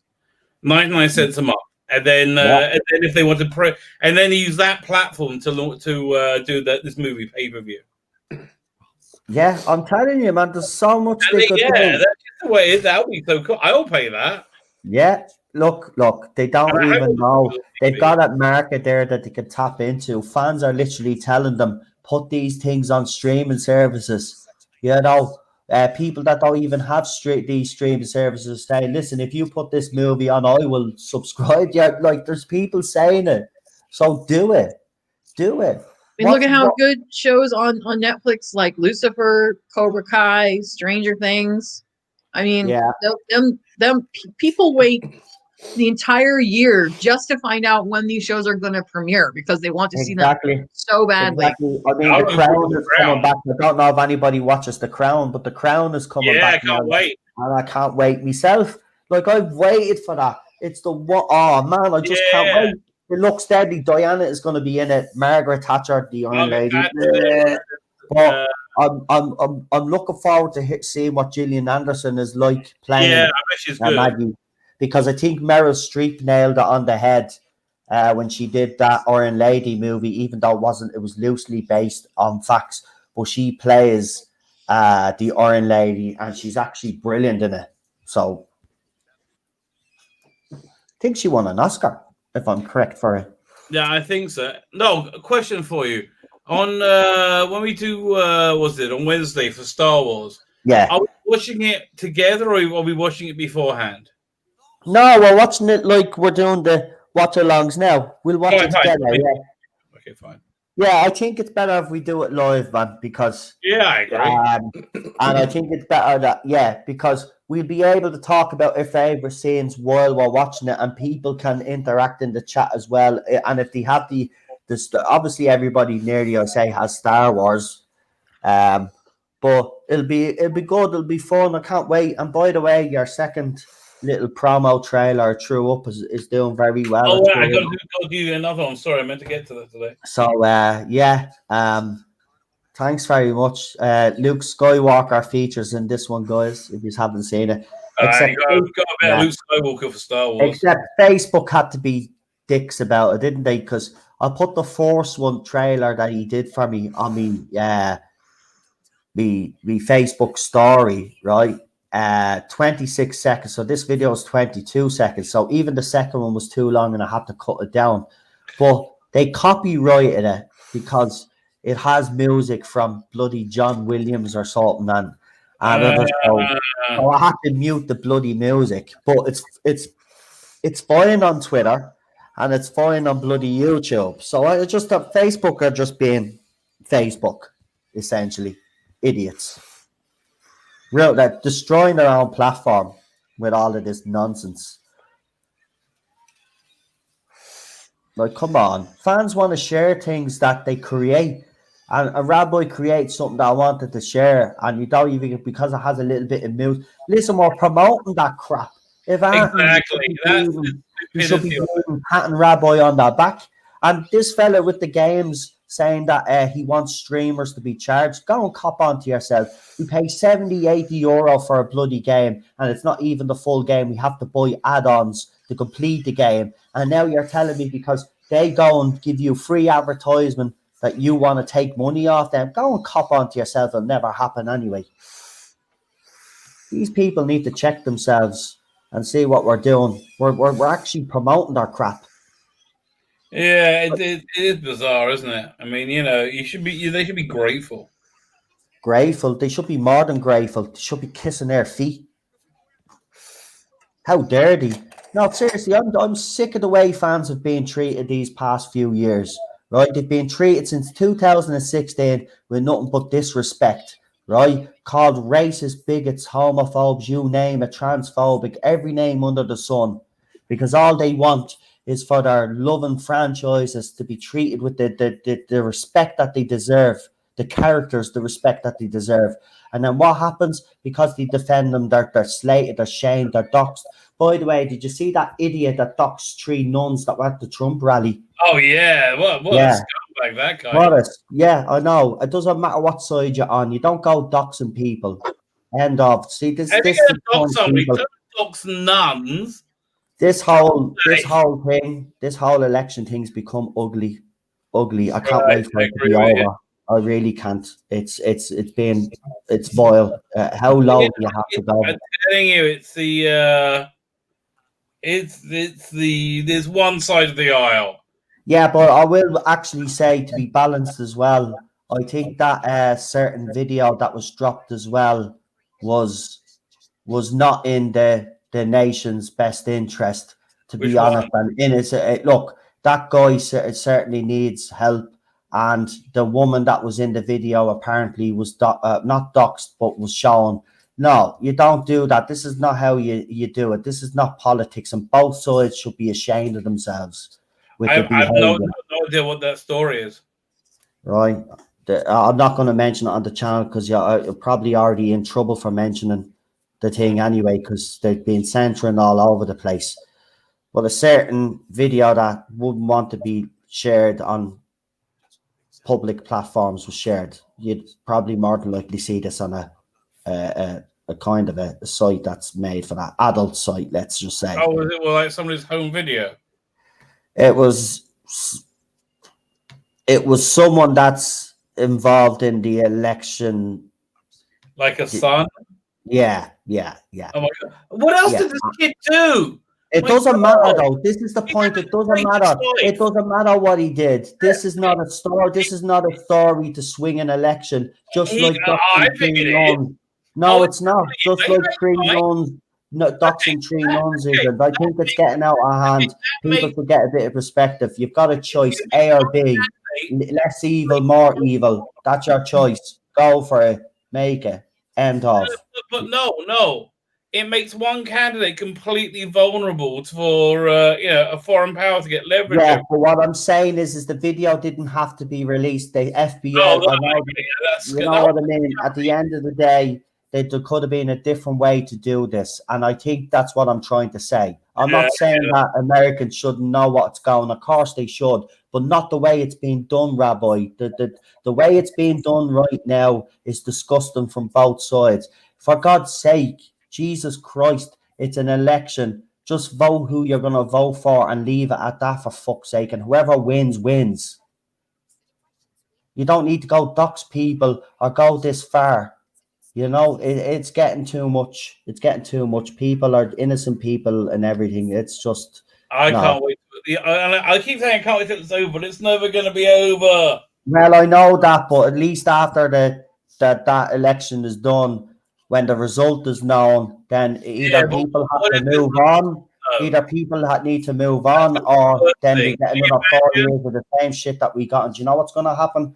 I'm just going to take my wife, my dog, and I'm going to find some cave somewhere, and I'm going to live there for the rest of my life. No technology, no computers, no phones, no nothing. And I'm just going to live off the land. Feck it, I don't want to know what's happening in the world. You know, this scene right here. Oh, This scene right here just annoys me to no end. Well, not her, Right. not her. I actually adore her, but I just don't like how Russell handled Martha, because she's a great companion. But the problem is that they literally based her entire companionship with him on his grief, and it makes him look like the asshole, and it's really not his fault. In fairness, you do have a point, but after Daleks in Manhattan, we get the Lazarus experiment, and that's when his whole attitude towards Martha changes. I think I've criticised it as well, but I've had a chance to kind of look back at it now because I'm obviously older, and I think it actually works because, yeah, he is still mourning Rose, and maybe he shouldn't have took on another companion, but by the end of this two-parter, and we get to the Lazarus experiment, he realizes then, because he gets genuinely worried about Martha. You can see it, and she actually she saves his life, and he realizes that he has treated her harshly. I think we do get to that point in that story where it all changes, the dynamic changes. They become those friends. It does, and things between them do get better. But the problem is that every time he so much as mentions her name, she it's incredibly, like in Family of Blood, when he didn't even really remember anything because he had, he had arched himself to be human. Right. She still got mad because he drew a picture of Rose, but she doesn't understand the relationship that he had with Rose and why Rose meant so much to him. She just automatically hated her, and that's not. I'm not like trying to down Martha. This is more Russell's fault for making this happen. They should not have done that. They just shouldn't have.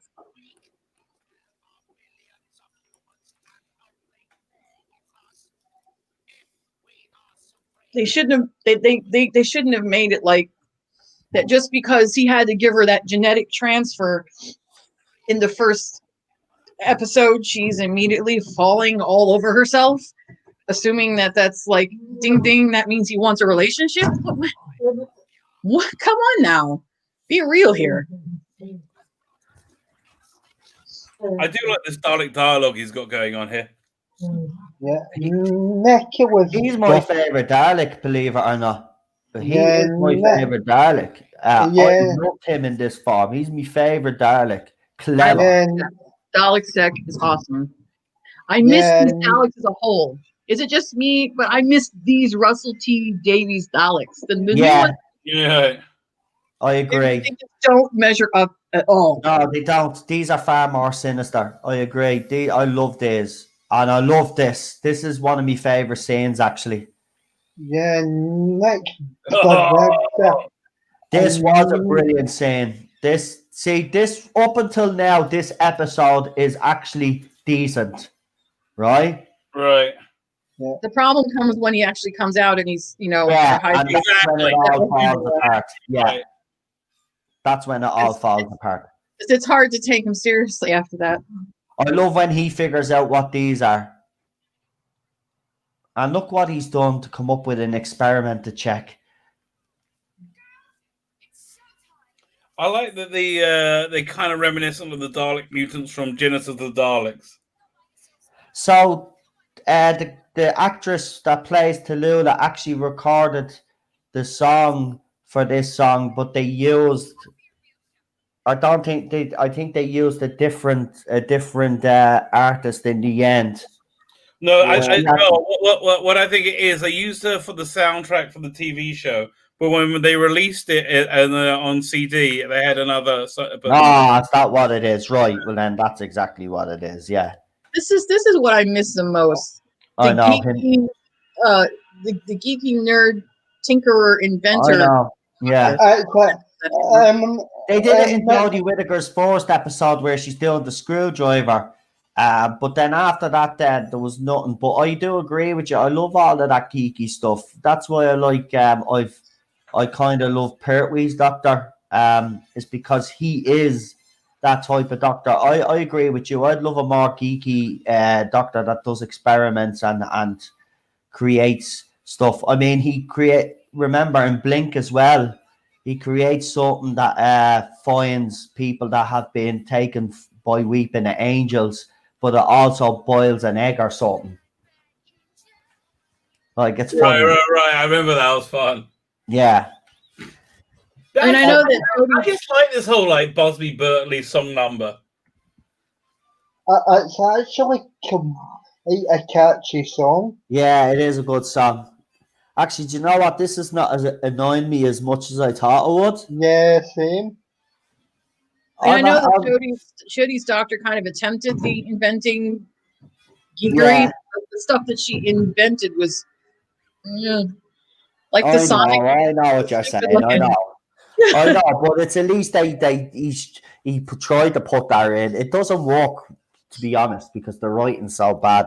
But I love when he figures this out now. Watch. Right, I think, right? And then straight away, Martha. See? Yeah. See, even though he does all of those things, Wolf and Storm, right? When it comes down to the heart of it, when he knows everybody's in danger, especially Martha, that's it. He's straight on it. This is a tribute to the writing and a tribute to David knowing this character inside and out. Yeah. He grew up with it. And listen, I'm not saying that every actor that takes the role should grow up with it or should even have watched an episode, right? But if you take the role, I do expect you to do the research. I'm sorry, but as a fan, that's what I expect. That's the minimum. Especially for it has so much history. How can you take this role and not do research? I mean, come on. Well, Jodie Whittaker found it pretty easy. Yeah, and we see how that went.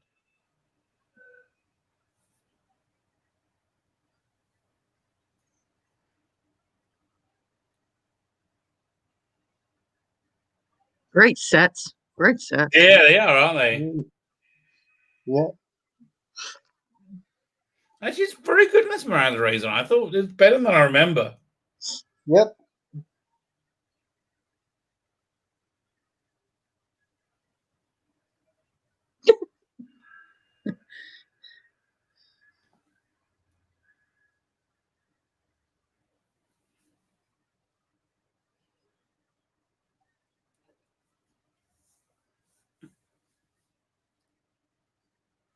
Tell you, again, we're all silent, aren't we? That's how good this is.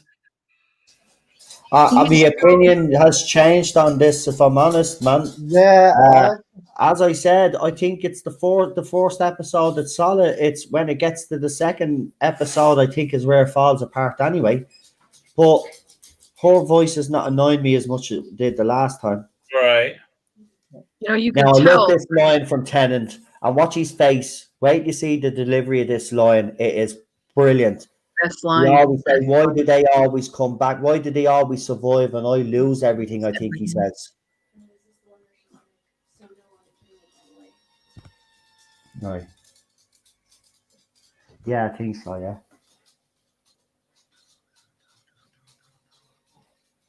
Watch.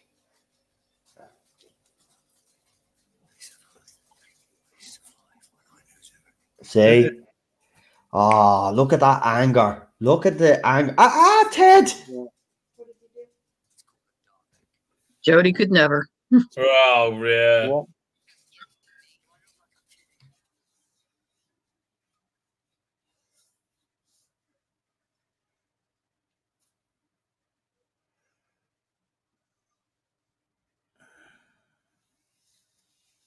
Oh yes, his delivery here is perfect.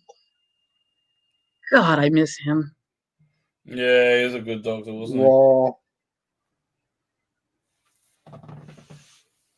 No, like I miss him with a deep, deep ache.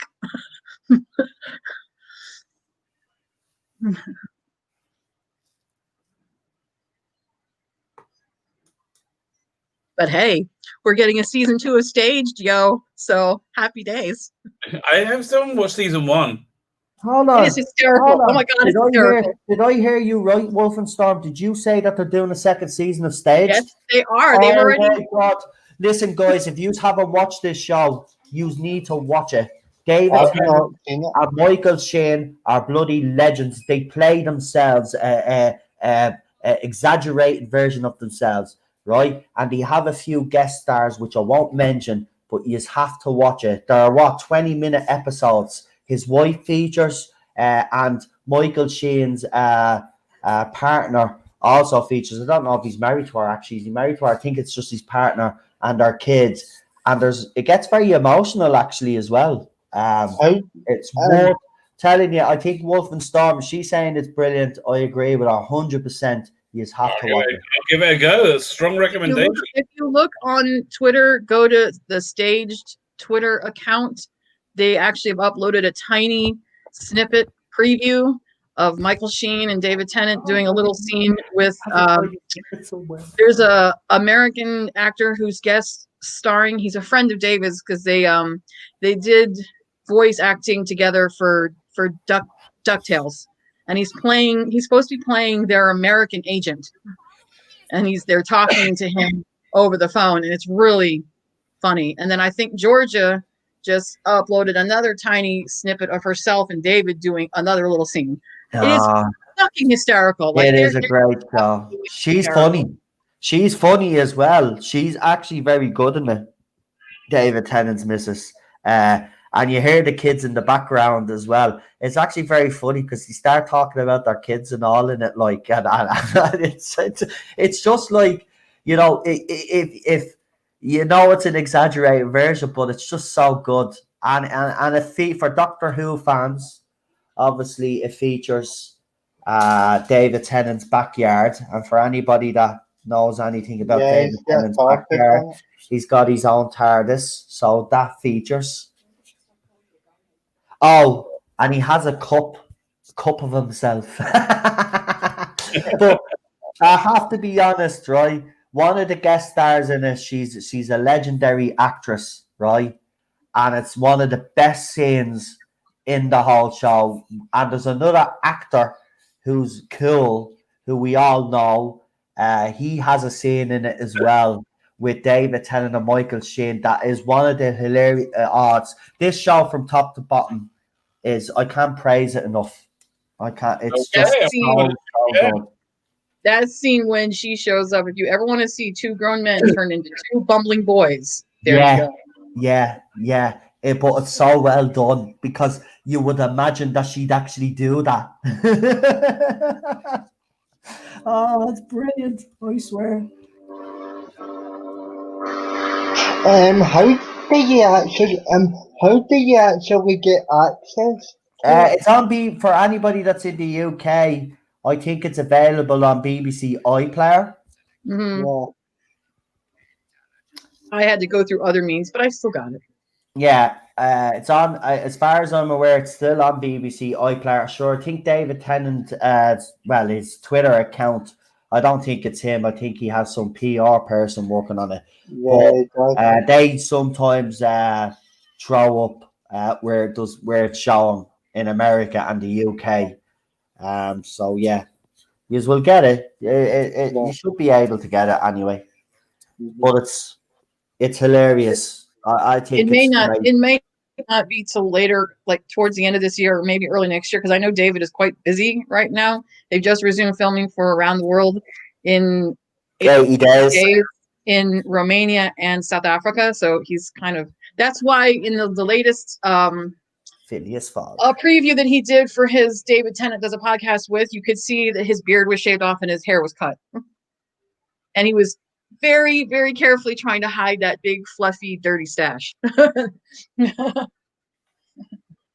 But you'll see in the promo pictures that the character he plays has a very thick mustache. And they got him to wear blue contacts again. Okay. The only other time I've ever seen him wear blue contacts was in Casanova, because the Casanova character had blue eyes. I like Casanova. Yes, very good movie. Very, very good. I watched it because I thought, I bet this guy could be the next Doctor Who. Great. I got a question for you related to this episode. Do you think those two made it in the end? Which two? Yeah. Lula and Pigman. I'm not convinced. I know it's Laszlo, but I like calling him Pigman because he's a pigman. That's what he is. He's a man and he's now a pig. Pigman. I'm sure not you're convinced. more a man pig than a pig man? Oh, pigman. Oh, man bear. No, there was no bear in the equation, but there was a bear in the equation, and we could call him man bear pig. Ah, Tallulah. It's I'm not okay. convinced by the whole relationship, if I'm honest, with those two. In fairness, though, these pig people are so dumb that you'd actually beat them up. So I know the Daleks were there, but they could have beat the pig people up, used them as shields, basically. Let the Daleks fire at them and run. Well, they've got a limited lifespan anyway. Yeah, they do. They only have a couple of weeks in them, don't Yeah. they? Oh, here we go. This is where the episode falls apart now. Well, no, actually, it's not. This is another thing that Russell is so good at, building tension. The Yeah. other two just never quite got there, but Russell is just on point with building tension. Because I don't know, his life experiences he's lived a lot in a short space of time. If you look at it, it comes through in his writing because he understands people. Yeah. Right. Yeah.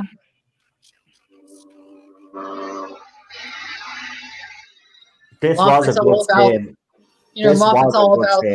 the action and the explosions because the storylines don't make too much sense, and Chibnall is just, well, fuck it, I don't care. So Do you know what made this stupid? The fact that it was in the 1950s 1920s get up. Yeah, the clothes made it. Yeah, exactly. I was just going to say the shoes. Yeah. But this is good scene, and then it falls apart after the second part. that, and whoever did the makeups was kind of, I don't know, just, was this like partially facial prosthetics and partially animatronics, sort of? See, yeah, that delivery was not very good. Right? No. Not very scary, was it? Well, it's not going to be a future because when we join you back in 2 weeks' time, you're going to die. Yeah. So, good luck with that. Your future is in legs. I just think whoever did the facial makeups would just, Well, it was back then, you know, they were still kind of, back they were the early days, that, you know, it was what? That was 2007. So, yeah. Again, I think it falls apart for me after the next episode. But that was a lot better than what I remember. So what we'll do is, everybody in the chat, you give your scores for tonight's first of two parts, obviously. We'll do, obviously, we come back to this in 2 weeks' time because we got the whole Star Wars thing happening next week. So you guys give your scores, and what we'll do is we'll ask the panel all for your scores, and also, guys, if your opinions have changed from the last time. And this time we will start with Daniel. We'll go around on the panel. So, Daniel, we'll start with you first. Your thoughts and your score, please, my friend. Well, this has been a bit of an improvement. Again, you can see some great delivery from David and like Arthur Jones and your man is so Overman also Nicholas Nicholas Bird Eggs gives an absolutely incredible performance as a Daleks as usual. But like in terms of the script, this has improved since the last time I watched it. So yeah, I'm gonna give it a solid um s- um 7 out of 10. So an improvement. So yes, 7 out of 10. Solid story for me. Nice one. That's good score, Daniel. Rabbi, we'll go with you next, pal. So I'm going to think, it's about how I remember it, actually. I'm about the same place. I think about 7.5, 8. I'm going to say 8. 8 out of 10. It's a solidly enjoyable episode. Nothing in it really annoyed me apart from the hybrid delivery. That last line was just didn't work. That hybrid, his delivery added into the look of it with the costume, it just didn't work. So I'm going to say, other than that, it was all fun. I'll give it an 8. Fantastic. It seems that a lot of people in the chat are, around the 6.5 mark, 7.5. So I see a lot of 7.5s and a lot of 7s out of 10. So a lot of people seem to be in agreement, which is all so far. So let's see what Wolf and Storm thinks. Your rating, and how did you feel overall about the episode? I would say 7.5, 8. My opinion really hasn't changed. I still think that it's a good episode. I know that there's definitely some weak spots, when the reveal of the hybrid Dalek, that, got to chalk that up to mostly the accent, and the makeup just, needed some work. But the rest of it, I mean, the development of the side characters was on point. He made you care about them even though they weren't there much, and you really felt it when they got hurt or when their lives were in danger. The tension built really well. David, as always, is on point. I mean, I can never be saying anything bad about him. So, I mean, it was all in all solid. Fantastic. Lee, are we going to have a full panel in agreement? Conversion. Yeah, look, I didn't like this story when it first came out. I didn't like the pigmen thing. I just didn't like very much about it at all. But rewatching, I was watching it. I was serving up chicken, but I had it on my iPad. Yeah, it's actually a lot better than I remember it. Maybe hindsight put it in a newer context, given today's standards. Yeah, I agree with Rabbi about the reveal at the end. Yes. Yeah, that didn't work, didn't it? No. Yeah, but I think the rest of it's definitely a lot better than I remember. So I'm gonna be generous, from being a next to 0 to a 7. Wow. Fantastic. Well, I have to be honest with you. You have to be fair. I would have rated this before we watched it around a 3 or a 4. Yeah, I would agree. I'm actually going to give this 8.5. It's not as bad as I remember. The ending is where I knock off a few points. Up until the ending, it's a solid episode. Actually, it's a very solid episode. It's a lot better than I remember. Yeah, I think it's the follow-up episode that really sinks the story. That's the problem. Yeah. So I'm going to be generous and say 8.5. So there you go.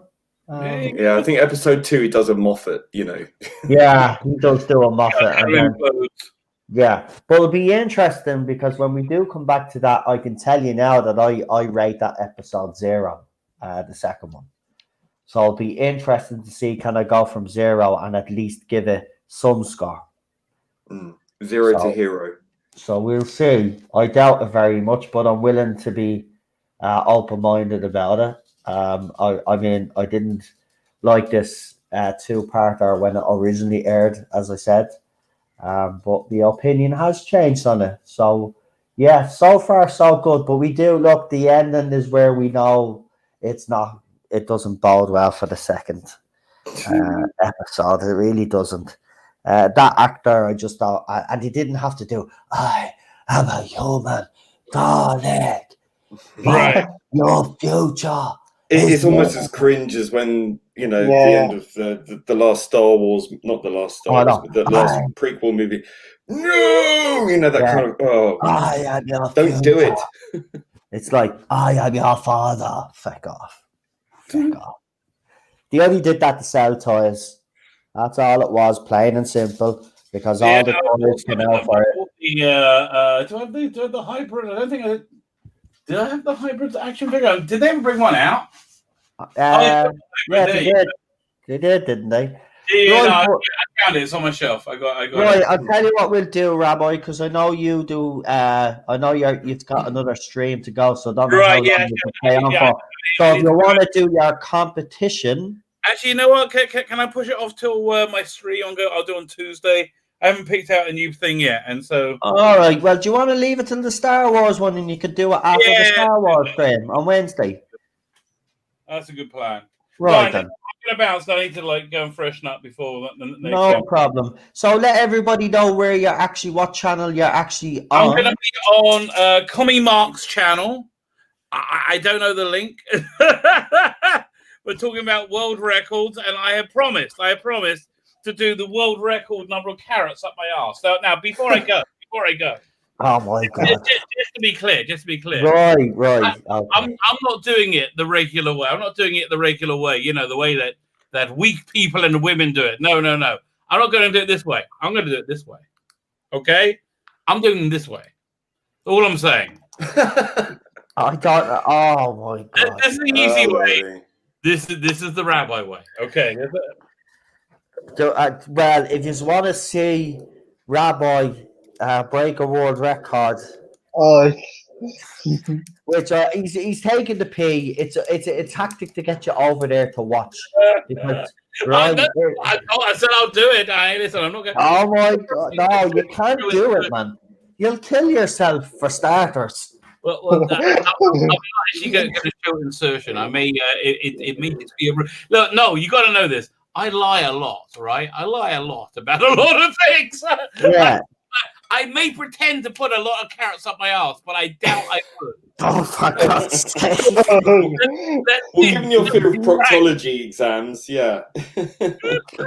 By the way, disclaimer: we don't recommend that you do this at home, as it is highly, highly dangerous. You need to be trained. That's actually part of the rabbinical training, actually, to be able to do that. But Oh my God! Right, listen. You just right. Listen, you give Trust yourself me, a getting shout out, deeper. and you head off now, pal. Before I'll you. probably put it in the chat. Thank you very much. Have yourself a good evening, everyone. Good Take night, care, my Rabbi. friend. Oh my God, that rabbi fella! And if you do want to go and see him, problem being has put the link. Oh my! Oh, he's something else. He really is. Doctor Who won an award this evening for Series 12. Whip-de-doo da day. Let me see what Doctor Who won an award for. Probably the most boring season of Doctor Who ever. Probably had to make up a special Yeah. award. Let's see. They probably made up one. Yeah. Doctor Who Bestest ever. wins an award. Right. I'm watching what even come up. Doctor Who Series 12. Sorry. Series 12. Because unless I know what actual award it won, I have to write it in this way. Wins. And actually, it's not. Do you know what? It actually comes up, right? I put in wins, but it actually puts loses up. Award. That is funny, man. That's funny. Even Google I'm knows. going to try that. Seriously, you'll see it. Go on. It comes up losing. Doctor Who wins. No, it doesn't Right. say. Do it No, for me. they on my phone. Do you want me to take a screenshot? Oh, Jesus. Yeah, you got to do a screenshot of that. Definitely. Right. See, he puts it. See, he doesn't believe me, guys. I don't say I believe you. I just think Yeah, it he didn't work doesn't for me. believe me. Doesn't believe me. But let me say, right, nothing's coming up about no award. So you have to tell me it's on Twitter. Right, let's see. What on the official page is it? Is it so? Is it on the Doctor Who official page? If it is, I'll check. Let's have a good look. Let's see what Mickey Mouse Awards Doctor Who Series 12 won. Maybe the Stunning and Brave Award. Let's see. Oh, it's a BAFTA. They didn't win a BAFTA. No. No way. They didn't win a BAFTA. Win a BAFTA for what? Right. Well, I tell you one thing. If they won a BAFTA, they're not making a big deal about it on the Doctor Who official site. There's Doctor Who, 2 weeks ago, Doctor Who star Jodie Whittaker's Hometown award success. Right. If that counts. What did she win? Being top Yorkshire lass, I guess. I don't know. Oh. Right, let's see. It's on Twitter, apparently, so I can't see anything on Google. It's not on its official page. Do you know what, Emma? I think someone might be pulling your leg. Because there's nothing. I can't see anything. Nothing. I'll check the BAFTA site. Maybe it was a wooden spoon. No, let's see. I'll be fair. I'll check all bases. BAFTA have an actual site, YouTube account. There we go. BAFTA Wales or the normal BAFTA. We'll try BAFTA Wales first because they seem to always vote. I just sent it to you on Twitter. Right, you've just sent it to me on Twitter. Let me see. What, messages? Right, sent the photo she did. Okay, let's see. Next up, tonight's sequence is editing category. This award goes to Rebecca Troutman for her work on Doctor Who, Ascension of the Cybermen, and congrats on your first BAFTA Wales. So, hardly biased. An editing award. Wow, editing! Yay, editing! Wow, that's not really to be. That's why BBC haven't actually. That's why none of the sites. It's not Well, considering that's the only award it's won, seemingly. For editing for Ascension of the Cybermen. Right. Yeah. What editing? What? Nothing about the acting, the score, the writing, poor CGI, direction, poor CGI cyberheads. Well, that's you know. I mean, it depends on what they class as editing. I guess editing is just like putting all the scenes in the right order. So yeah, it's for editing. So well, credit where credit's due. So well done to the editing team for winning the Welsh BAFTA. It doesn't mean that, because even the comedians like Ricky Gervais takes the piss out of the Welsh BAFTAs. Nobody takes those seriously. No offense to the people of Wales. It's the main BAFTAs that people really give a crap about. But yeah, she's obviously Welsh, so they actually, the Welsh BAFTAs actually focus more on Welsh people. Isn't that right, Lee? If I'm correct, it's more. I don't know. Yeah. It's the first time I've even heard of it, to be honest. Yeah, no, it was there last year because they won some other person on Doctor Who that happened to be Welsh. Well, look, it's a big thing that happens to be based and filmed in Wales. We'll undoubtedly have a bunch of Welsh people working there. Good on them. I mean, absolutely, they need that in their economy. It's great that they have that. Yeah. Fair enough. That will boost their economy in Wales. I don't really care. It's stuck. The main show hasn't won anything, and it won't because it's poor. It is. All right, I'll be back.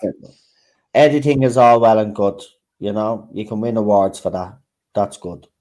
It proves that the show really won anything since Russell T Davies era, has it? I'd have to say the first couple of seasons of Moffat are actually solid enough. I know they were nominated, but they never actually won. Not the way that Russell consistently did. Yeah, that's true. Yeah, but I suppose at that time, Doctor Who was still a kind of still surprised us. I think after RTD, because he had done a lot in a short space of time. Let's say 5 years altogether. That because we had the specials, everybody forgets the specials. That took a year because he dragged them out. But yeah, I think by the time we got there, everybody was kind of like even saying at that time that maybe Doctor Who should take a break for a year or two and then come back. Give Moffat time when he was announced, wait for a year or two to bring it back. But it didn't. It came back the next year then where if RTD was in charge, so it was like a smooth transition. But I don't know. I still think Moffat's two first seasons are solid enough, and then I think after that he loses the plot. To be quite honest with you, he loses the plot basically.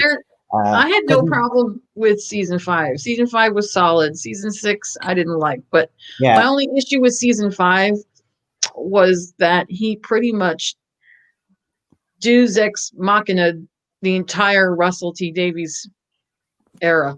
By rebooting the universe, which pissed me off to no end. Matt Smith won a BAFTA, and Emmett rightly points that out. Emma, thanks for reminding me that. Matt Smith won a BAFTA for his role. For Series 11, for his fourth, the 11th hour alone, in fairness, I thought that was worthy of a BAFTA. But for me, where I think if they consider him for a BAFTA, for me, was probably, well, do you know what I think it was for me? Do you know the two Weeping Angel stories, Daniel? They were his first, believe it or not, right? The Weeping Angel story that they do in his season is the very first time that Matt Smith walks on set. Now, if you watch those scenes back, and I encourage people to watch those two episodes, those Weeping Angel episodes with River Song in it. Watch it. That was the first time Matt Smith was on set, right? And watch the way he plays the Doctor. You would think he was in that role years, right? So even for that alone, for me, he would have won a BAFTA, to be quite honest with you. I would have handed him the BAFTA. It's shoe in for a BAFTA because that was brilliant. Those are seriously, they're up there, my personal favourites of Matt Smith, and he has some other cracking stories. But I like them for the fact that when I found out that they were basically the first scenes that he filmed, I was like, holy crap. The Pacific scene is with Karen Gillan, where she's blind, right? And he's talking to her. That was his first scene in Doctor Who. And again, I encourage us to go back and watch. You think that guy was in the role for years. Matt Smith hit the ground running because he did the research and he understood her and he became a fan. And you know what? That even made it better for me. The fact that he had some great speeches, I thought he should have gotten more awards for like the Rings of that speech is good. For Pandorica opens. I mean, they wrote him some great speeches, but the person I thought got the real shaft and just should have gotten like all the fucking awards was Peter Capaldi for Heaven Sent, Zygon Invasion and Inversion, Deep Breath. Oh my Jesus! How could he not get awards just for Heaven Sent alone? Good Lord! I agree, but they'll always be like that with Peter Capaldi. Unfortunately, it's just the way it is. Listen. I think fans' appreciation for Peter Capaldi will, and I think his era will be, in years to come, be judged less harshly. I mean, if we were to do that now, we will come up to Peter Capaldi eventually in the watch-along. But when we get to Peter Capaldi, I guarantee you when we get to Peter Capaldi's era and we start watching, there will be elements that we still will be annoyed with. But I think overall, when we watch him again, we will all reevaluate his era, and I think we'll have a much greater respect for what Moffat tried to do. Most of the problems with Peter Capaldi's era was interference from the BBC and Moffat trying to fight them off, right? We know that now. But Moffat had to inject some of this nonsense in, and he didn't want to. So, but he did try do it in a clever way. Now they just shoehorn it in. It's at least he tried. But if you ignore all of those elements and you strip it down to the stories and you strip it down to the acting of Peter Capaldi, and even Bill Potts in the last season doesn't get the credit that I think she deserves. She's a terrific actress, Pearl Mackie is. And you know what? I feel we were robbed. She should have actually, I wouldn't have minded her continuing with Jodie Whittaker, but we know what would have happened there because obviously, Yeah. you know, Bill Potts obviously likes girls, which is fine, but they would have played up on that then, and then we would have lost all complete nonsense with the show. But I don't know. I mean, look, I think we will reevaluate his era. I think he really is underappreciated. He's up there, as I said, in the golden trilogy as far as I'm concerned of Doctors. I'd even put I'm even being a bit harsh because I even want to put Hartnell and Troughton in there now. To be honest with you, I actually want to put Davison as well. Those 5 Doctors for me. I mean, we couldn't have got better. And I'm not, that's no disrespect to Colin Baker or Sylvester McCoy. Again, I do like Sylvester McCoy, some stories, but that story yesterday, I couldn't deal with it, folks. I'm sorry. And Some of these stories are ridiculous, and I just, I'd rather watch his good stories and enjoy him in his good stories than have to watch him in stories that I absolutely hate him in because they're absolutely ridiculous. And it's the same with Colin Baker. It's the same with Colin Baker as well, because I've even changed my opinion slightly on Colin Baker, if you've all noticed, because we watched a couple of his stories now, and he's not as bad as I remember. So my opinion, this is why I love doing these, because everybody, whether I had a different opinion, my opinions are starting to change, you know, and then some other people might have the same opinion. That's great, and I love it. But Daniel, you did want to say something, because I have to finish up soon. I'm going to actually have a shower because she put the water on last night, and I didn't go in and have me shower. And she get it, you know, obviously, like, you know, winter electric, you know, Irish people and the immersion. If you know what I'm talking about, you know what I'm talking about. I think people in UK know what I mean.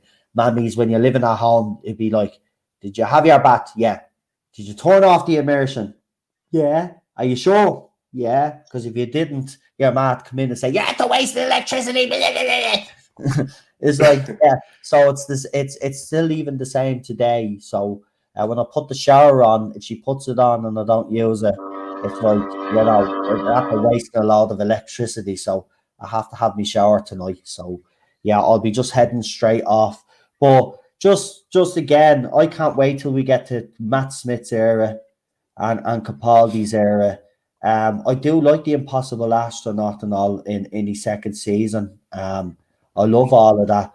I thought there was something special was going to happen there, and then we seen what did. See, that's what happens. He starts off great.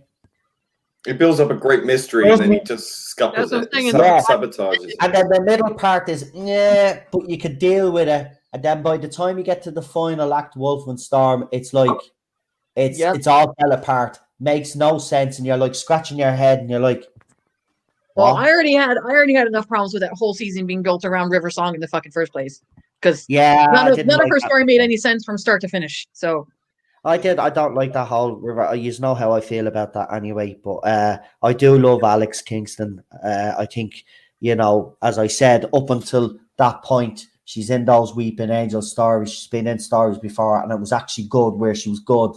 But then this is where I think she starts getting overused. We know the end of her story. She ends up in the library, right? yeah, We don't need all of this. So just leave it out. That's what ruined it for me. And now there's rumors. Even we don't know if Sirius Thornton whether it's happening or not, but the rumors are, you know, her name was floated about as one of these people that they might bring back and all. Like, why? Like Captain Jack bringing him back, I know it was a cameo, and you did it wrong in my opinion. But I think a lot of fans, they always say River, but for me, I always say, well, if you're going to bring someone back, Captain Jack is the one that has the story to tell. How you remember a few weeks back, even Charlotte said it. Captain Jack, the face of Bow. There's still a story to be told there. How did he get from being in Torchwood, and what happened for him all those years later to get to where he was, if he is indeed, in fact, the face of Bow? So I think that is an interesting story to be told. But again, these clowns at the BBC just don't have a clue. Bring back Duggan. Bring back Duggan. Bring back Duggan from City of Death. That's what we want. Listen, they could do so much with this, Lee. So much. Like they've got an enrichment of source material, even threads that have been left unanswered that they could go back and tap it into, right? And if they had clever people around and people that actually cared, you could get some amazing stories. I'm telling you, I've always said this, and I'm going to maintain this. Doctor Who, if BBC knew what the actual hell to do with it, this could be bigger than Game of Thrones. See the wide appeal that Game of Thrones.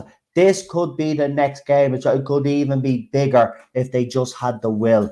You throw a shit ton of money at it, but not just money. But you get in the best writers, you get in people that understand this show from top to bottom, and you bring them in and you say, right, listen, there's a couple of things that fans have wanted answered for years, and there's a couple of things that fans think that shouldn't be answered. So you keep away from them, but start answering the things that fans want. And I'm telling you, they could bring this show to a whole new level. But you know what?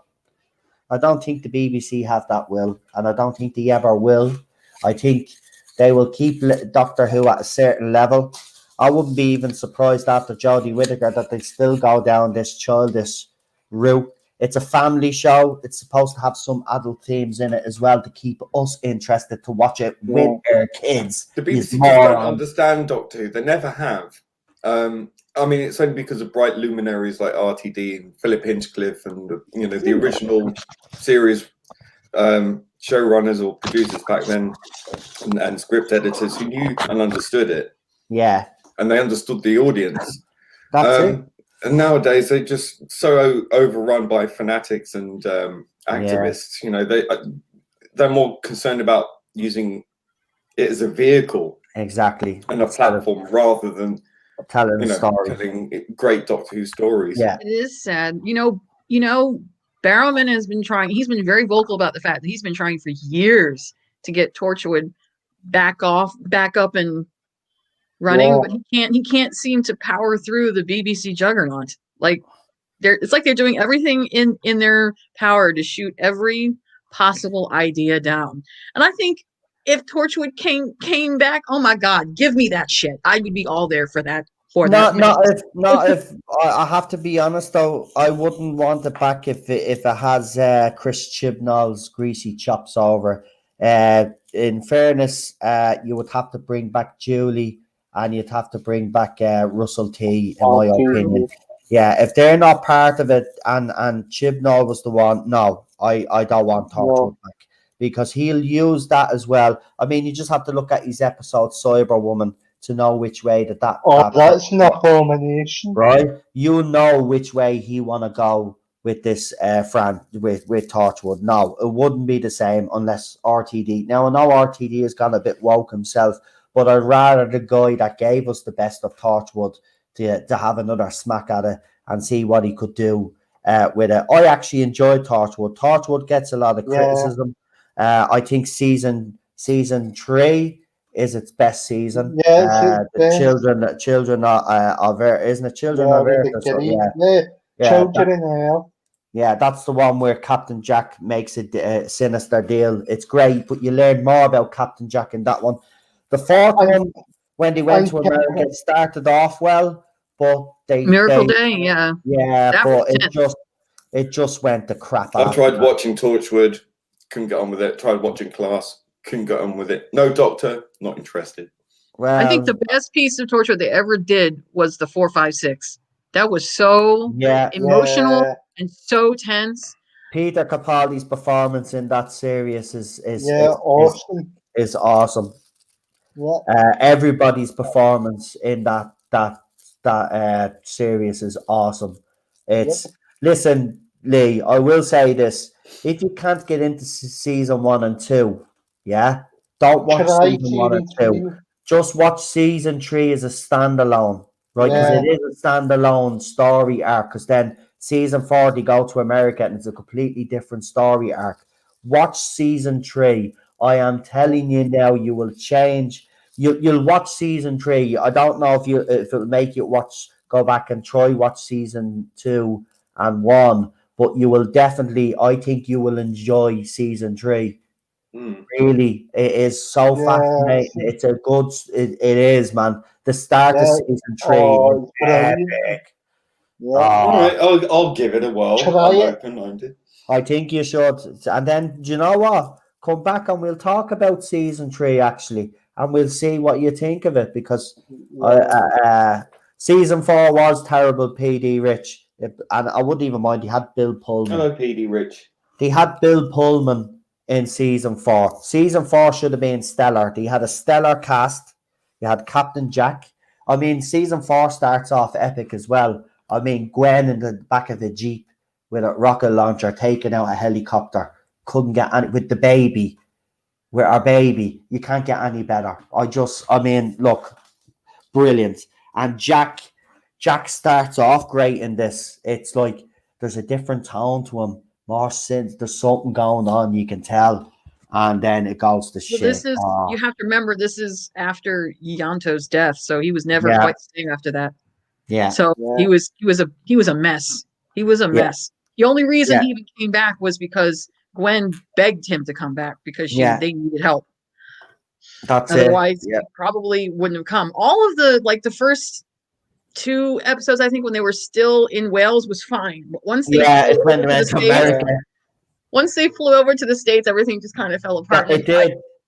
I want to chalk that up to Cinemax, who I know had a partial had something to do with the production of the Miracle Day special. I think the U.S. production company kind of interfered a little too much without knowing what they were dipping their fingers in, because it's U.S. and they don't know shit about the Doctor Who stuff. So I think that they kind of messed up a little. I think as well. I think this is why there has been a call from John Barrowman to bring this back, because I do believe he thinks that season 4 was a letdown, and I don't think he wants to leave it like that. I think if Captain, John Barrowman, like even his character Captain Jack has a bit of an ego, and let's be honest, John Barrowman does have a little bit of an ego, and he doesn't give a crap. But I would like to see Torchwood and the Hut, but they have to do it like they did Children of the Earth, and even Miracle Day was an arc. It was a 6-part or whatever it was, right? So they did that. They need to do that format, but keep it in Wales. Go back to Wales and do something in Wales. It's better when it's in Wales. As soon as Torchwood or Doctor Who goes to America, I'm sorry, right? We just have to look at the history. It doesn't go that well. Yeah. So let's leave it where it's successful. Even if you want to go to London, right? If the Torchwood Wales has to go to Torchwood London, go to Torchwood London, right? But do it, and then bring back an 8-part or something, or 6-part, 1 hour and a half episodes or whatever it was the last time, right? And do a single story arc like they done for season 3 and 4, but give us actually something decent this time. And I'd find a way as well, and I would do this, to be honest with you, because I think this would be the time to do it. I would find a way of Jack having to go back through time to save the team. Yeah, Owen and Toshiko. Yeah, to save them all, right? And bring and change their deaths and then. But you can't do that because it's in the Doctor Who universe. That would create untold problems with the paradoxes within within the time, in the time vortex and all the rest. But can I just say, it isn't Doctor Who. Okay, it is within the Doctor Who franchise. Got to follow the same rules, the same physics in that universe. Doesn't follow the rules. But listen, you could do it where they have to die all over again. But they all die for. I didn't like the way. Look, I don't like the way Owen went out. I don't like the way Toshiko went out. I thought that was that still annoys me to this day. They deserve better than that. And I think Russell T did drop the ball there. So you bring them back and you make them die for a better cause than what they actually bloody died for. You know, if you're gonna wipe out the Torchwood team, at least do it in a way that gives their deaths some respect. You know, and fans can say, okay, I'm happy with that. I'm not happy the way they died. And then Jack then can be, you know, because he's so grief stricken, then he goes off and then this starts off or whatever, something triggers inside him, starts off the process or something, whatever happened with them all dying, triggers off the fact that he's going to change into this and he ends up starting to change and blah, I blah, think blah. it'd be better just starting from scratch, bringing Captain Jack and bringing a new cast and reset the whole thing up. Well, if you were to do that, then there's only two people I'd bring back. But then Noel Clark will probably have a problem with Russell T and Julie now because, you know, they're Rena's not busy. black. Sorry, she's in the States doing her own show. Right, so I mean that's what his problem might be. So yeah, I would say bring Noel Clark and Well, couldn't he do it? Couldn't he run the show? or Friedman. Yeah, but he could run the show. But we've heard the rhetoric coming out of him lately.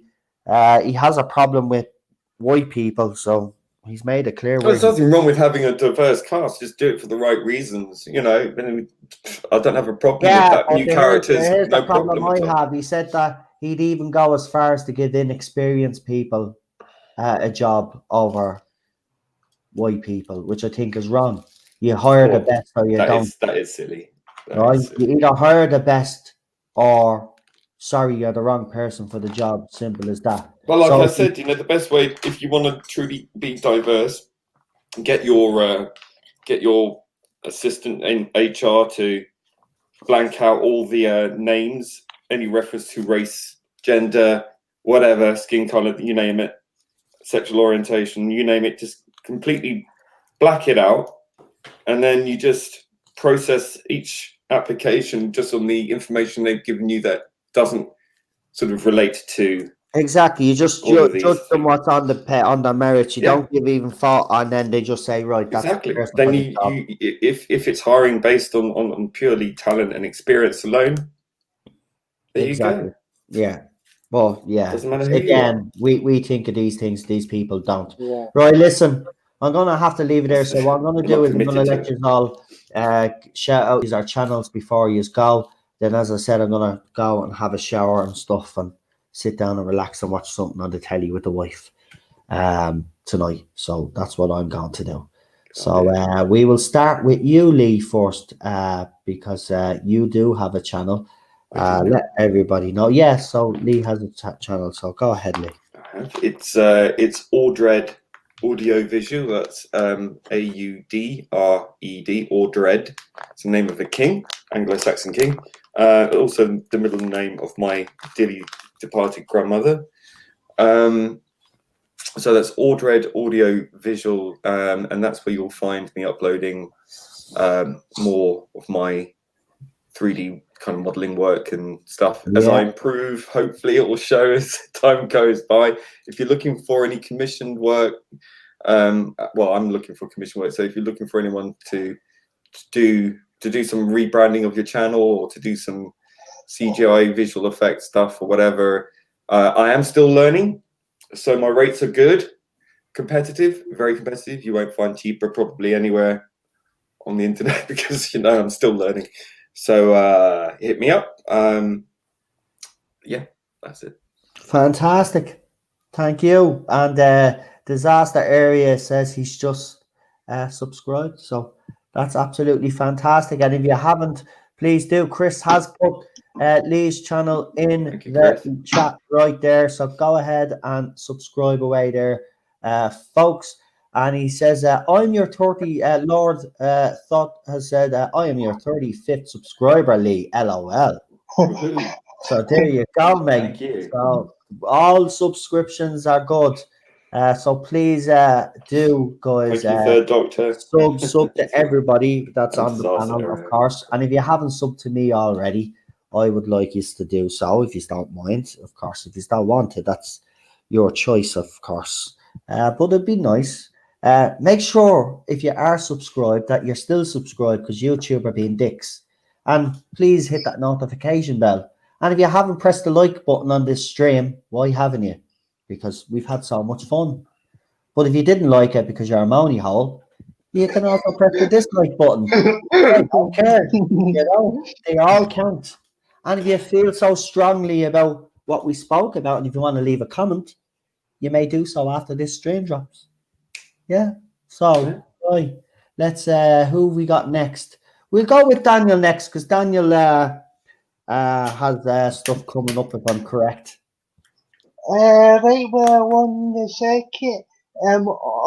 2nd of November on my channel, I'm going to be doing a review. I'm going to be doing a big finish review of The Pirates, starring Alvin Baker. God, that story makes me cringe. Because it's a sort of musical based story. It's an abomination. So my guest will be Bill on it, Irving, and then 8 days after that stream, I've got my co-host Charlotte on, and also Eve Travels through time will be joining us as well as we discuss episode 3 of B. Here's a B here's for an audio series we'll be discussing episode 3 and some other Doctor stuff and in that stream. But if you haven't checked out the other 2 episodes, the discussions, I've put them all in a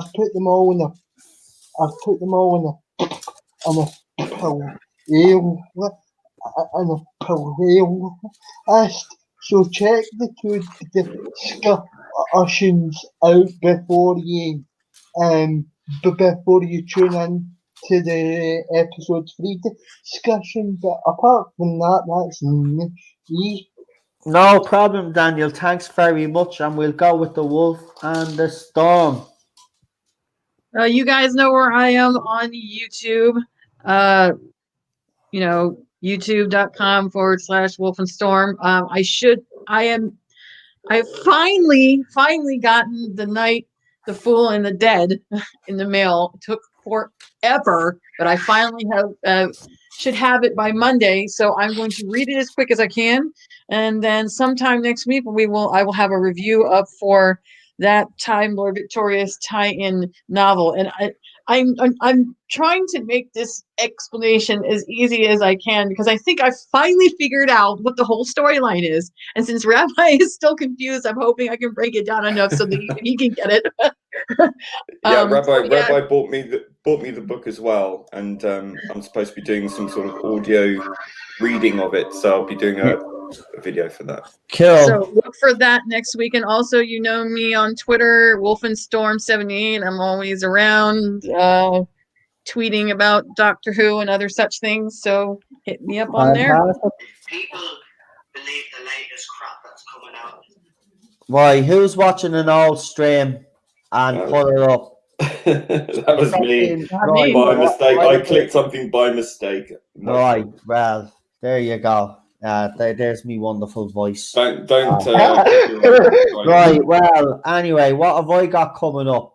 Right. Well, Wednesday, we start off with Star Wars. Do. So back when it was good. Yeah, back when it was good. You know, I'm old-fashioned like Lee, so it's Star Wars. Yeah, Star Wars. None of this A New Hope nonsense. Right, Star Wars. It was bloody Star Wars. We're going to be watching the first movie on Wednesday, so come and join us live. And obviously, if you have the movie yourself, you can pop it on at the same time. We do a little countdown, and you can watch along with us and leave a comment while we're watching. We're going to have a lot of fun with that one. Now, hopefully, we're gonna do the original cinematic release. So I think that's going to be quite difficult for people to find, but we'll see if we can work around it. Yeah, but if not, we'll just do the normal version. I can't be arsed. I just want everybody to be able to watch Star Wars together, right? So what if we can find whatever copy, whatever everybody has, that's the one we watch. But because listen, it gets too messy. It'll get too messy trying to give everybody a specialized version. I'm sure there are some out there, and I'm pretty sure if people know where to find out, we'll get the word out, of course. But if not, whatever version we end up with is the one that we'll watch. But we can all watch together and talk anyway. You know, you don't have to actually follow along either. You can, you know, you could just listen in and listen to everybody and see what everybody's talking about in the chat. But on Thursday, then we're on Rabbi's channel still, so we've got the quiz. Is it the quiz on Thursday? Yeah, we have the quiz on Thursday. So come and join us for that. That'll be a little bit of a break, but then Friday night. See, yeah, this is the problem now. See, so we have to do the two stars because Rabbi. So Saturday and Sunday for Rabbi is when those other two movies are going to be done. So Sunday is when we finish. So Friday, what I might do, and I know Rabbi is not going to be here, but I do think we should do the scary Doctor Who stories that we were talking about on Friday. Yeah. Just to fill that gap, right? So why not? It'll be something to actually and I wanted to watch the God Complex and Heaven Sent. So they're the two episodes on Friday night. So the God Complex and Heaven Sent. So that gives you plenty of time to get them. I have them there on DVD anyway, so there's no problem there. So we'll do that Friday. And then on Saturday, we're back with the second Star Wars movie. And then on Sunday, we finish up with, obviously, the last one. And then Return of the Jedi. Yeah. And then we will have a panel. Then we'll be back on Wednesday then.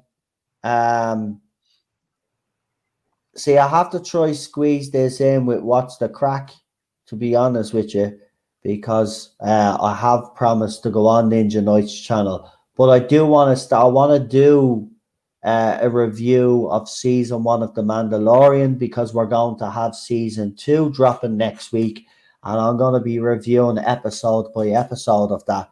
So I want to get The Mandalorian season 1 review done. So we'll try get that in. So we'll have to do, so we'll have to figure out a time that we're all available at to do it. So I'll be able to go onto Ninja Knight's channel to do What's the Crack. So don't forget to join us for What's the Crack. I enjoy that name. It's a brilliant name, though. Yeah. It's good.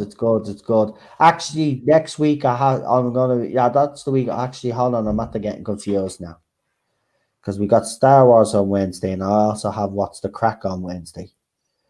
So I have to figure out. You might have to shift the time.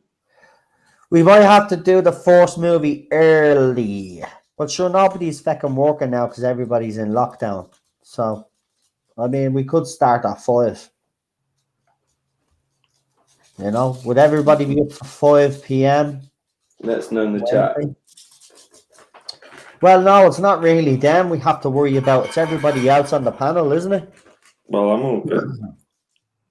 Because if I'm correct in saying the panel that's going to be joining us for that, well, they have agreed, so we'll see what the story is. But we've got Dan from the Spacebook, we've got Mega Geek, we've got Keith, we've got Problem Being, we've got Rabbi from Another Planet, and we might have a special guest in Ballstreck joining us for the first movie. He said if he doesn't make this one, he'll definitely make one of them, or he'll pop in at least.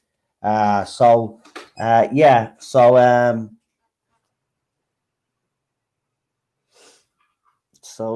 have to work something out. So what's the actual day for this? We start on Wednesday. Oh, yeah. Yeah. I would, but like I said, kids, school. computer. Yeah. Well, if I mean, it'll be up on the channel. I don't know how long it takes. 3.5. I don't know how long this is going to be because I forget how long the movie is, and then by the time we finish chatting, but the stream is going to be up, but it'll be a pretty long stream. So Yeah. if you're not there live, you can actually watch it after the fact, but it will be a long stream, I say. Yeah, that'll be for Wednesday, Chris. The first movie is Wednesday, second movie is Saturday, and the third movie is on Sunday. And and I've just realized that I have to move the first movie to an earlier time so it doesn't clash with going on Ninja Knight's channel, because as I said, we have What's the Crack and we're rotating, and it'd be unfair if I skipped a week because he was on my channel last week. So I want to keep that going because I think that might go well once it gets up and running.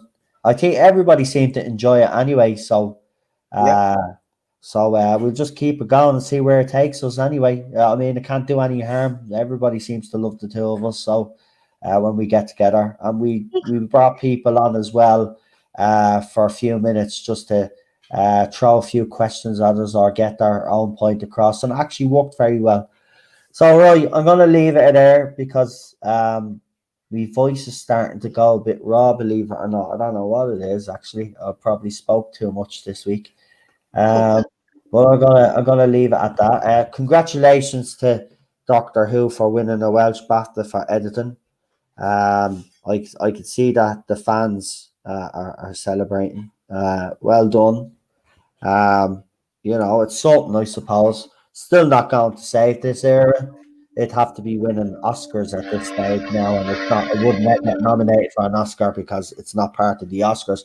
But it'd actually have to win an Oscar now for anybody to be even interested now. It's really an award for having to sit through all of that rubbish and put it together. So I think that's well worth it. I think she deserves it, and because she Yeah. probably was looking at this and saying, "What the hell am I editing together?" So you have to give her credit where credit is due. So She should be given a medal for that. So congratulations, and I will congratulate any of the team like them that win at, because they do work hard. We can't blame an editor for They're the poor innocent quality of people in writing. all of this. Yeah, exactly. So the editor, and she is Welsh, and it's a Welsh BAFTA, and it is a big deal to Welsh people. So congratulations to the editor. I would say, I don't know what you had to work with, but I say it was well deserved. So well done. But the main show still hasn't won a Welsh BAFTA and never will. It's not that good. So, no point celebrating. Your woman that's won it, you can celebrate, and her supporters. But other than that, the rest of us in the fandom shouldn't be celebrating the fact that it won a BAFTA for editing. I mean, isn't it? We've never celebrated, even when the show was on its successful run, ever celebrate the fact that it won an award for what visuals or special effects. We don't really care. It's the main awards, the actor winning an award, stories winning the awards. That's what we care about, and not one single story. If I'm correct in saying the BAFTA should be nearly over now, hasn't won a BAFTA for a story, has it? No, and it never will. So listen, it's a bank holiday here, so even though it doesn't make a difference during the lockdown in Ireland, every day is a bank holiday, but it's a bank holiday tomorrow, so we've got a long weekend here. So my weekend will continue for one more day, but for the rest of you, enjoy our new week. I love the fact that I can say that. You enjoy the rest of our week, and I will see you on Wednesday. The panel, thank you for coming on. Nice Thank you. And Clobbering Times was here as well. I didn't see you there, pal. Sorry, I haven't been really paying attention to the chat tonight because I've had so much fun talking and watching the story on my computer. I think that is the downfall actually to that, is that I can't actually read the chat. But James Dawson was also in the chat. Mark showed up as well. And as I said, David Travels Through Time. If you want to sub to his channel, guys, go ahead. Does some great streams. Does have that? I think Daniel, you've featured on his stream, haven't you? Haven't you? He's actually been on my channel. Oh, your channel. That's what it is. Yeah. So he's been on this channel before as well. So go and check him out. Go and Yeah, check him out. I gate crashed one of his. There you go. And Lee Gay crashed one of his streams as well. So there you go. He's open to offers as well of bringing people on, obviously. And as I said, support all of those other channels out there who have supported us, most importantly. Because, it's a tight-knit community that we have here. And, we look after our own, don't we? And that's what we will always do. So I can't wait to see us all next week. We're going to have some fun times ahead. And thanks for coming on, panel. Thanks, everybody in the chat. Chris and all the other moderators. As usual, I don't know if there was any problems. If there was, they never really show because you're always on top of it. It's only a few times when a couple of more idiots come in, makes it a bit more difficult for you, but you are always on top of it. I want to thank you as well for your support as well. It's been amazing. And to you guys, all yous in the chat, thank you. And everybody listening later on, thank you as well. Hit that like, share, subscribe. Make sure you're still subscribed. Hit that bell, smash it, whatever what you want to do. But make sure that you stay tuned because next week is going to be awesome. And next month is going to be awesome too because we will be building up to our whole Star Trek month. Where we'll be doing the movies. Now we won't do them on every day. That we'll do one a week because I don't want to interrupt the other shows that we're doing. So just for the Star Wars one, it works doing it all over the weekend because we got the Mandalorian coming, and then we have week by week review then of every episode. Or I don't know if it drops all together or it's week by week. But if it is week by week, that's even better then. And then we can do the Star Trek thing as well and do all the other shows. So, as I said, plenty going on. And on Rabbi's channel as well. And I'll talk to Doctor. Yeah, I want to give a special shout out to Eddie's channel as well. Talk to Doctor. If you haven't subscribed to their channel, please do. You'll get some Doctor Who news on there as well. But not only that, they'll be doing other stuff as well. They won't be just doing Doctor Who news. They'll be having other chats, and there's other stuff that they're going to be releasing as well. They've got the what? Sorry, he's doing a horror. They're doing a horror stream. Yeah, and they've got the Doctor Who. They've created their own Doctor Who universe and stories. And check them out as well.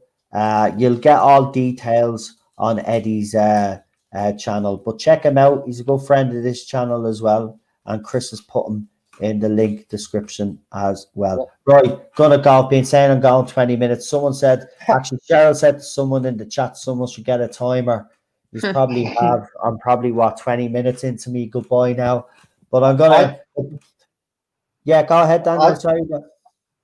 I did the same as you, so it's all right. Yeah. Now this tonight, I'm not going to be playing the trailers, obviously, because none of these shows will be happening next week because of obviously what we're doing. But they will return in 2 weeks' time. So Classic Who, the Tarzan Talks, the New Who, and they will all come back. So a week break while we do the Star Wars stuff. So, but join us, folks, because but you can end on the I'm ending on the new part of its own titles as well. Hang on, I will. I was doing that. I'm just saying I can't play the other. Will you let me finish? That's it. Lee will be missing for the week. I'm only messing. Lee will be with the fishes.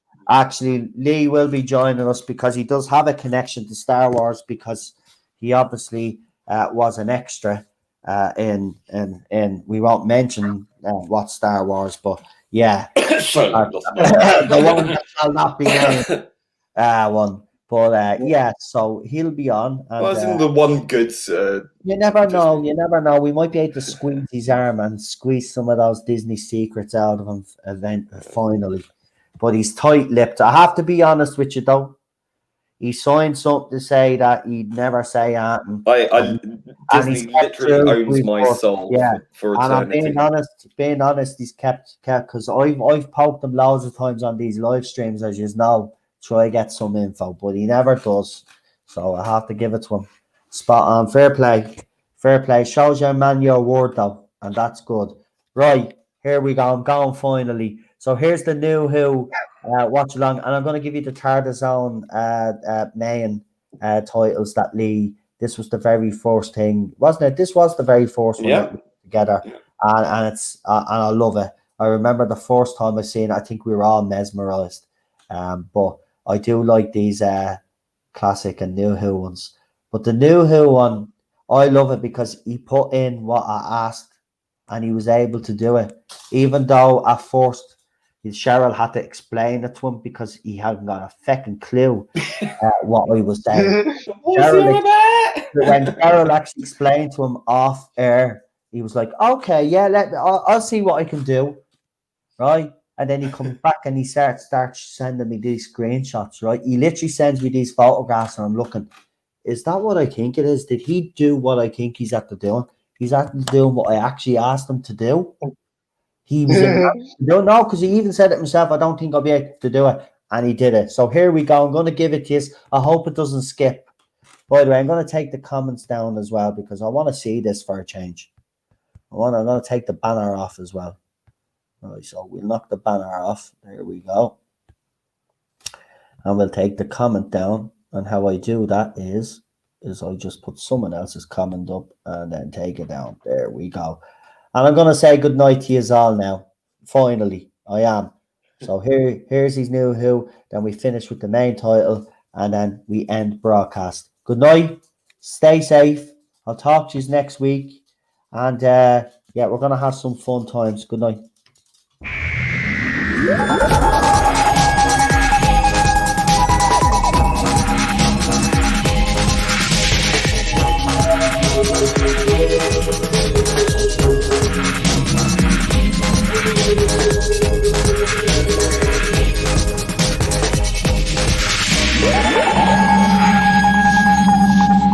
Why not? Just at the end. Just be kind.